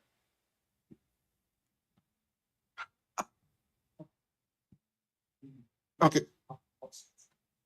So Mr. Golding, just to follow up on that question asked then, you pointed out that obviously your priorities will not be the same as the government currently in power. And certainly there's things that you don't have access to in terms of information, but clearly you should, as you see in opposition, see areas where the government has put their priorities that you feel can be deprioritized to implement your programs. What would be those areas? I don't want to comment on that now because we have to look at every line item when we come into office carefully. And there are some things that we may defer. There's some things that we may accelerate. There's some things that we may discontinue. And I don't want to attempt to foreshadow that yet, but I'm confident that we can find the 6.4% of the 360 billion to pay for what we have come up with. And as I've said, based on the fiscal policy paper, that doesn't even seem like it's going to be necessary anyway. Finally, from me, the Prime Minister and the Finance Minister hammered home this matter of what FinSAC did in terms of the impact on the country's debt and your potential role in that debacle in the 1990s. Do you accept that narrative as put forward? And do you feel that FinSAC, as it played out in the 1990s, was damaging to the Jamaican economy? What has been a real waste of expenditure is the over $100 million that the government spent on a commission of inquiry, which has not delivered a report. That's a scandal. Wow. Over $100 million spent on getting the facts as to what took place, and they have not published a report. FinSAC ensured that in a crisis in the financial sector, depositors didn't lose any money. Pensioners didn't lose any money. Persons who had insurance didn't lose any money. That was the purpose of FinSAC. And yes, it cost the country quite a lot of money, and we took time to work our way out of that. We're now at 68% debt to GDP ratio. That era is long gone. I had no role in FinSAC whatsoever. I was in the private sector there. I was an attorney at law, and I was involved in business as well. So, you know, that was an environment we all had to navigate who were in the sector at that time. And we did it skillfully enough that we never had to ask FinSAC for any support. Thank you. Yeah, one final question. Graham, just before you go, I'm wondering if Nationwide would ask the Prime Minister how is it that he can explain how other people got riches, but he's unable to explain his own riches according to the Integrity Commission. Graham? Yeah, thanks, Dayton. One final question, Mr. Golding, and I hope you crave indulgence because it's not quite related to the budget, but it could be related to the budget depending on how we tread in relations to our. Well, listen, people, he might try to create a gotcha moment. He might try to create a gotcha moment for them own a radio mouthpiece and them blogger. And that thing coming to find out. A blogger station, you know. That's why I'm gonna play it on my platform. When I also hear me play nothing from that station, we never call them name. Because a blogger, I big them up, you know. A blogger give them viewers, man. We must call them name. We must play them on our platform. Must lead them out of this. Listen to this, people. Mark Golden has give him a boof. Boof Margita now. Diplomatic relationship with the United States. As you know, Mr. Rubio is in Jamaica. What particular area you want the Prime Minister and indeed regional leaders to discuss with Mr. Rubio today and into tomorrow? I think that in dealing with these matters, it's good to put forward a united position as CARICOM. You know, I think the nations of CARICOM together have significant voting power in international and regional bodies. Oh. So I'm in favor of CARICOM having a joint position rather than Jamaica or any other member of CARICOM going alone. Issues to do with immigration, issues to do with energy policy, etc., etc. And there's only one government at a time in power, you know, and right now the Jamaica Labour Party are in power. I think they're meeting with Mr. Rubio today, the Prime Minister, and we'll see what comes out of that. But my preference on these matters is that there's a united CARICOM position so that the US knows what the region feels about these things and we can work out solutions that are win-win. We want to have win-win solutions. Jamaica has many, many people living in the United States. We're reliant on remittances from there and other countries, etc. Travel advisories can be damaging to our tourism industry. So we have to be respectful and sensible and strategic in how we approach these matters. Thank you. Ladies and gentlemen, I want to close by saying that after 9 years in office and only 18% of our students passing 5 subjects to include math and English, we now hear the government talking about choosing Jamaica. After 9 years in office and 55% of the population unable to feed themselves properly, they're now speaking about choosing Jamaica. After 9 years in office and 70% increase in the import bill of food items into the country, they're now speaking about choosing Jamaica. After 9 years in office and giving themselves 300% and offering impecunious returns to the minimum wage earners, they are now speaking about choosing Jamaica. Well, the people of Jamaica have decided that they're choosing change. Thank you very much and have a good afternoon. What is about that, people? Boof, boof, boof. There's a flavor of a pro box moment. And our boss deal with that like a piece of dirty girl in a parliament. Me say, I first never see Flavor dress that way they she dress. It's like somebody's trying to create something out of Flavor where she's, who she's not really. She's not that type of person who is confrontational. Whenever I hear her in a this, like this before, look how long she be an education minister. Flavor always stay in the back seat and quiet. Yes, we always say she dress, but we never say she dress so. Come up parliament, they say that the black and white, look like a young girl. And somebody fix her up, man. Somebody fix her up and push her out there. You can make a statement, it's all PR stunt. Have nothing to do with the people. People, me and a PNP, me and a Labour right. Me just look what is right for my country and my people and my future generation to come. And from what me hear from the PNP, is nothing but the poor people that I put ahead. Such man, all these promises after 9 years, you don't believe him? When you say oligarchs around Jamaica, and who are around the Blue Lagoon? And who own it over there? How can they sell out all the land around the Blue Lagoon? It's a national heritage. It is for the people. Not one house supposed to be around the Blue Lagoon, you know? Not one house. Any structure must be the government's. If you want to build somewhere people can shelter or bathroom or only thing was supposed to build at the government. Them land is supposed to stay pristine. If you go at the water, we want to hike up in the mountain, a few land, we can hike up in there. But imagine, rich man, Andrew Holness and him oligarch friend them it seems, go over there, go tear down land, cut down trees, and go plant house in the middle, around the Blue Lagoon, cut off the people from come round there. Come do them little rafting. Not even rafter can come raft round there. Fisherman get cut off. All the little peasant them.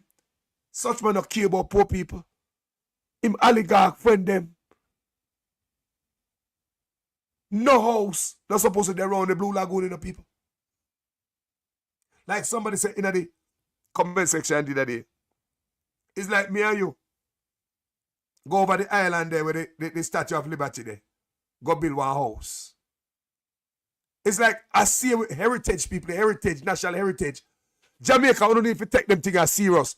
If your heritage are for your grand picnic, or for your picnic, a Jamaica thing, people, make us stop thinking for ourselves. That's where the box lunch come in and the $5,000 because we are think for ourselves. The box lunch and $5,000. That's where that come in, people. We are think for ourselves. When I think for the future down the road, heritage land, people. No house is supposed to over there. Do you know there's a fine and jail time for anybody who got disturb heritage land? Do you know this 2 years prison sentence and $40,000? All them law they need to change. Them law they have some old time law upon the books, but at 2 years in a prison and $40,000, right? If you go disturb them the type of land, heritage land, you know. And you have to tell me, say, man, go get machine, go down there, go clear land, go tear down tree, and go build house. And man, go to the black government road, put armed security guard at the night because they're an oligarch. And then the man, the Andrew would make do that, you know. And then the man, they have benefit out of Jamaica. Same thing with FinSac. Then the same people have come over SSL. And such man getting money from the oligarch. And oligarch disappear. Oligarch around Jamaica. Poor people. Right now, Mark Golden, the best thing I go on for Jamaica right now, people. Me not tell a lie. the future, any change to come, I'd rather take a chance with the white man here. Black leaders too wicked and thief from the Caribbean to Africa. It's like we can't find an honest black man yet. So until an honest black man don't come up, maybe they can learn some honesty from the white man. We have too much thief in our black leaders. Too much criminal in our black leaders. Them thief too much from the Caribbean to Africa. Them lie to them people, them exploit. Them people, they got the best universities, but then they get them education, come back to educate the people them who are uneducated. If the people them not have light, the dark, show them light, no man, if them dark. If them don't, show them education, no man. These boys are going to use them education, or they can go round the people them in circle. Exploit the people them. Ignorance. And get rich while they're at it. I rather take a chance with the white man than the black man. Black leaders are criminals from the Caribbean to Africa. Most of them. I'm going to Ibrahim Traore, me say I try to make a difference. I'd rather take a chance with the white man. And I like people. Black leaders are criminal. No white man can lead me. Everald Warmington made his displeasure clear about the prospect of PNP President Mark Golding becoming Prime Minister. I said repeatedly, they claim Siago's a white man and shouldn't lead us, and they'll see me all over the south. I talk about this now, they want this a white man. So why you can talk at what Siago all this year became white? And because a white man come, you saying can't lead Jamaica over me dead body. Over dead body. Not gonna happen. Not gonna happen. To loud cheers from the packed audience gathered at the Tivoli Gardens High School, Mr. Warmington urged Jamaicans to put Mr. Golding back on a boat and send him to England. We are, as all the while, we are descendants of the slaves. We don't want no descendant slave masters going to rule us again. We don't want it. In 1838, we threw off the chain. And then got trench town and lift up chain and chain again. For what? We put me in a chain again? You know what's going to happen? Jamaicans are so stupid. What we need to do, put him back on the banana boat and send him back to England. It was revealed that Mr. Golding was a British citizen by descent. He's since renounced his British citizenship after much public outcry. The Southwest St. Catherine MP told Labourites that the opposition leader only selfishly bowed to public pressure. He says Mr. Golding should seek office back in England and leave Jamaica. What I want to say tonight, England have 5 prime ministers in 2 years because they can't find nobody. So this English white man, if he wants a prime minister, go England, they can't find nobody up there. They might use him. A country who have 5 prime ministers in 2 or 3 years, can't find nobody. So I better go knock on Englishman door and say, Mr. King, may I come, and left us alone. We just saw, we stand for Holness. You stand for Desmond. We work together for the Jamaica party to ensure victory is secure. Thank you, my brother. Despicable human being that, you know. Despicable human being. Let me tell you something, people. I want you to know this. Not every black man is my brother. And not every white man is my enemy. Make sure that look what I talk about, you know. Not every black man is my brother. And not every white man is my enemy. Just look on the culture. From the Caribbean to Africa, no matter what the people them have, I just say black leader alone, rich, him and him friend them, him oligarch friend them. They don't cater for the people them coming to plunder. They don't wear bush jacket no more, Italian suit and alligator skin shoes, and they want the best. They want 100 house in the island where them preside over. Them thief so much, they them take some of the money overseas. They want everything, people. They take from the people, no matter what you have in your country, from the Caribbean to Africa. Country have diamond and gold and all that, and then start plunder them. Ibrahim Traore, he might make the difference. Black leaders just want to show off and thief from them people. We're tired of them people. The last best leader we have was Michael Manley. And Siaga, even though we learn in my book, say he was a traitor. Siaga was better than what we have here, so there's no doubt. Siaga was better. Siaga never make a country run down, so. We never used to so much patrol in the road under Siaga. We used to have standpipe all around Jamaica under Siaga. But when such man come in, he shut down all the standpipe in Jamaica. When such man come in, he lock down the rapid response truck that we have that make out of Benz. Shut that down where we used to get free water. Now I give a shit truck. Health department to tell me to check for cleanliness of hose and fittings. Check for odors and discoloration and crumbs in our water. That means you have cesspool truck and get water for people in the health department. After I give out the warning there. But when Andrew Holness coming, there are bench truck, we have the man that's make the Kenny Bush go park it. Because them have to make their money. Politician have to buy water truck. Imagine politician will over water. Politician will used to be water minister and all them thing there. Have water truck. His job was to bring pipe water to the people them. All of a sudden, him have a big business and sell water back to the people them. Andrew Holness coming with a plan. Take away the water from on the seat there. Shut down all of the pipe on the road. See, allow me to tell people. Since Andrew come in, him shut down all of the pipe them on the road. More of it if I lie me to tell the man. Remember all the pipe them from country or town, all the stand pipe them there roadside. Where's Jamaica? When barn comes the pipe on roadside. Because the first time truck there used to run hot. They all Leland and they all Bedford. They want water. People, me don't want to tell lie for the Prime Minister. Me don't know if I'm me alone, I observe.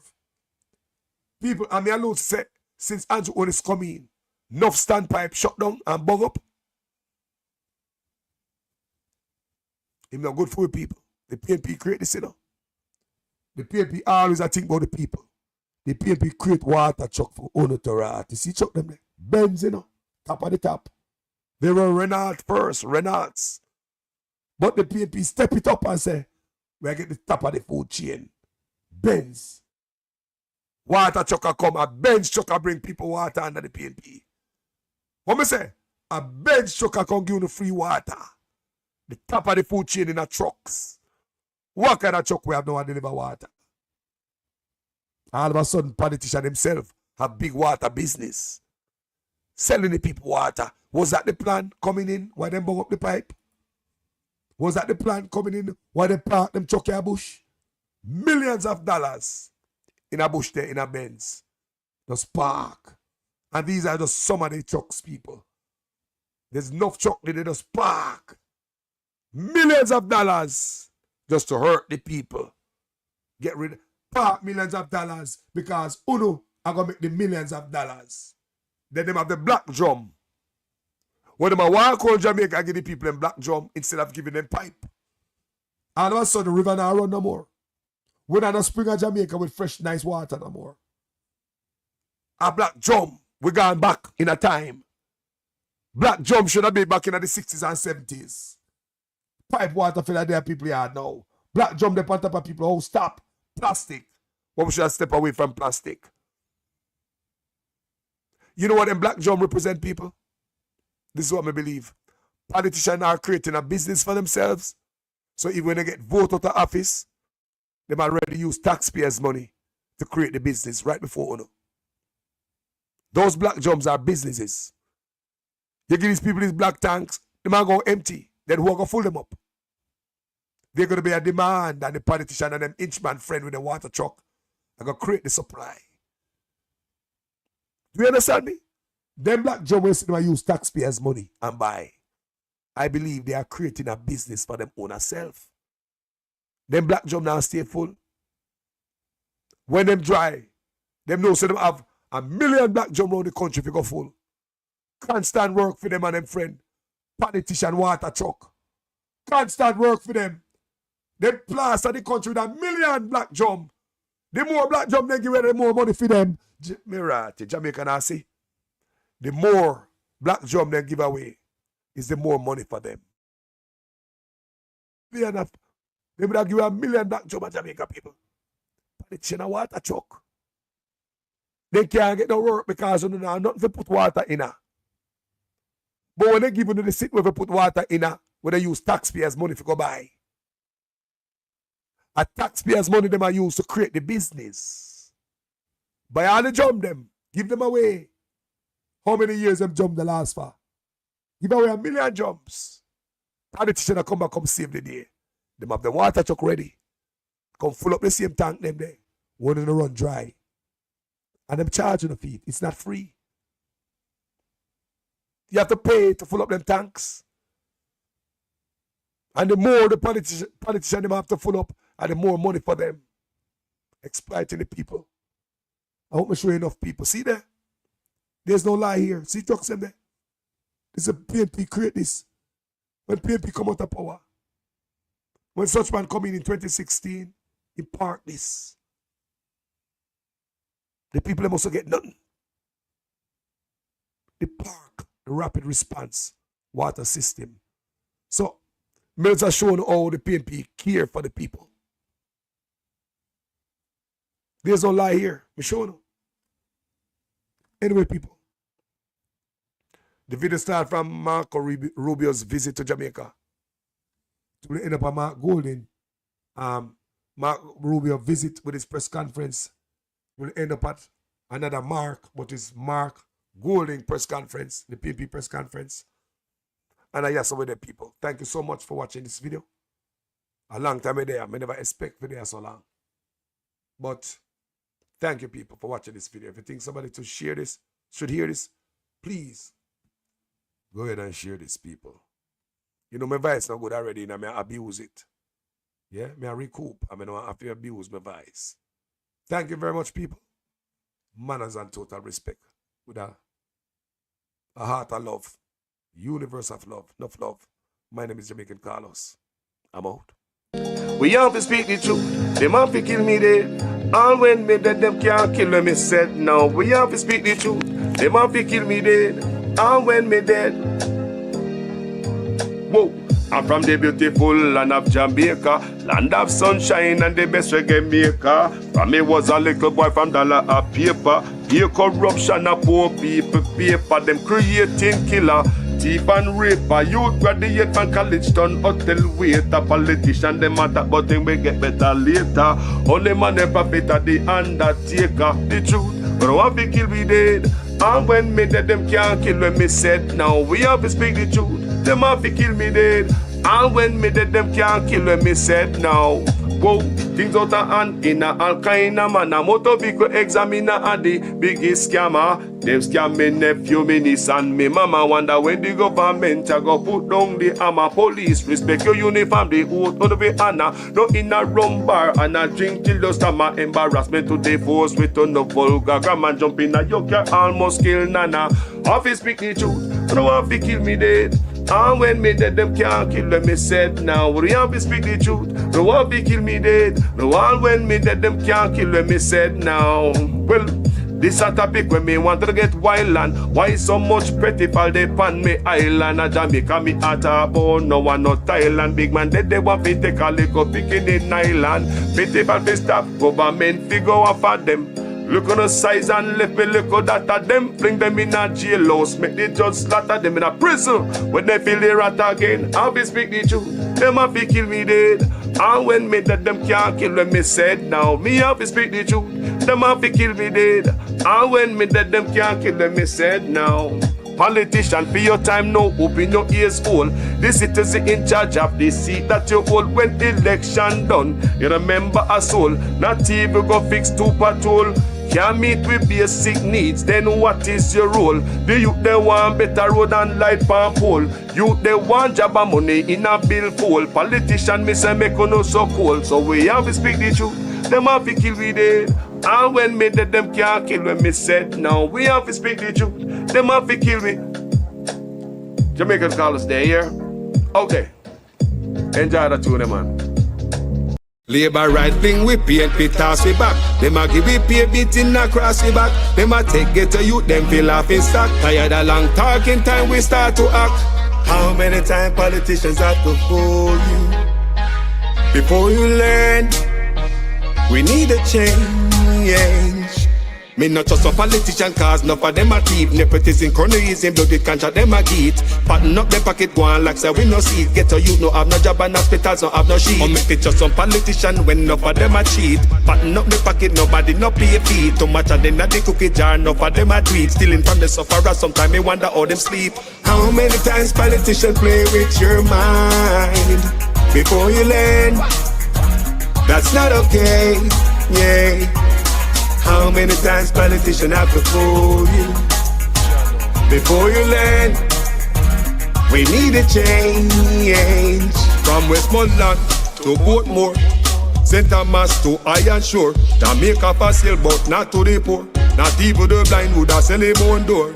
Politicians if we trust them, but without them, what are them corrupt us? So the youth them talk about them. Where the street that but you promise that you must hold them. You we no member all the soldier little scout them. How many times politicians play with your mind before you learn? That's not okay, yeah. How many times politicians have to fool you before you learn? We need a change.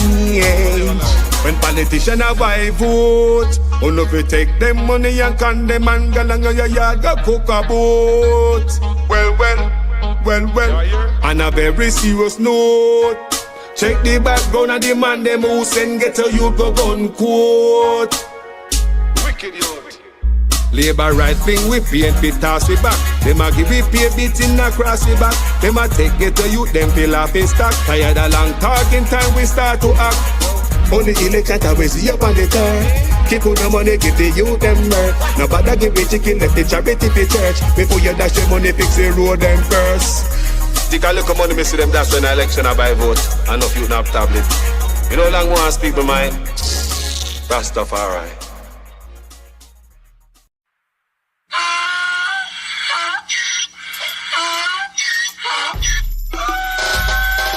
Can't fool me again. You can't fool me again. You hold me down for a very long time. Can't buy sugar, we can't buy lime. Can't buy skin and we can't buy time. You can't fool me again. Can't fool me again. You can't fool me again. You hold me down for a very long time. Can't buy sugar, we can't buy lime. You touch up line and a resort to crime. You can't fool me again. What we gonna eat no money, what we at you, eat no at you. COVID money, me say we eat the yellow correct you. Use the youth, them money, waste my must have mantis statue. Say we like a catch you, but we got in a figure you. Take the spit of money, God and say that is not you. One day the man above him up, him a go stop you. But it in the kitchen, some a fly by like a patu. When singers and DJs and social media's coming at you. It burn me. 300% praise. It burn me. Garbage pile up the day. It burn me. Give the teacher them raise. It burn me. I see corruption face. It burn me. They mash down the people them house. It burn me. Every day appear arms out. It burn me. Appear money them a thief. It burn me. And them a sell out the beach. Can't fool me again. You can't fool me again. You hold me down for a very long time. Can't buy sugar, we can't buy lime. Can't buy skin and we can't buy time. You can't fool me again.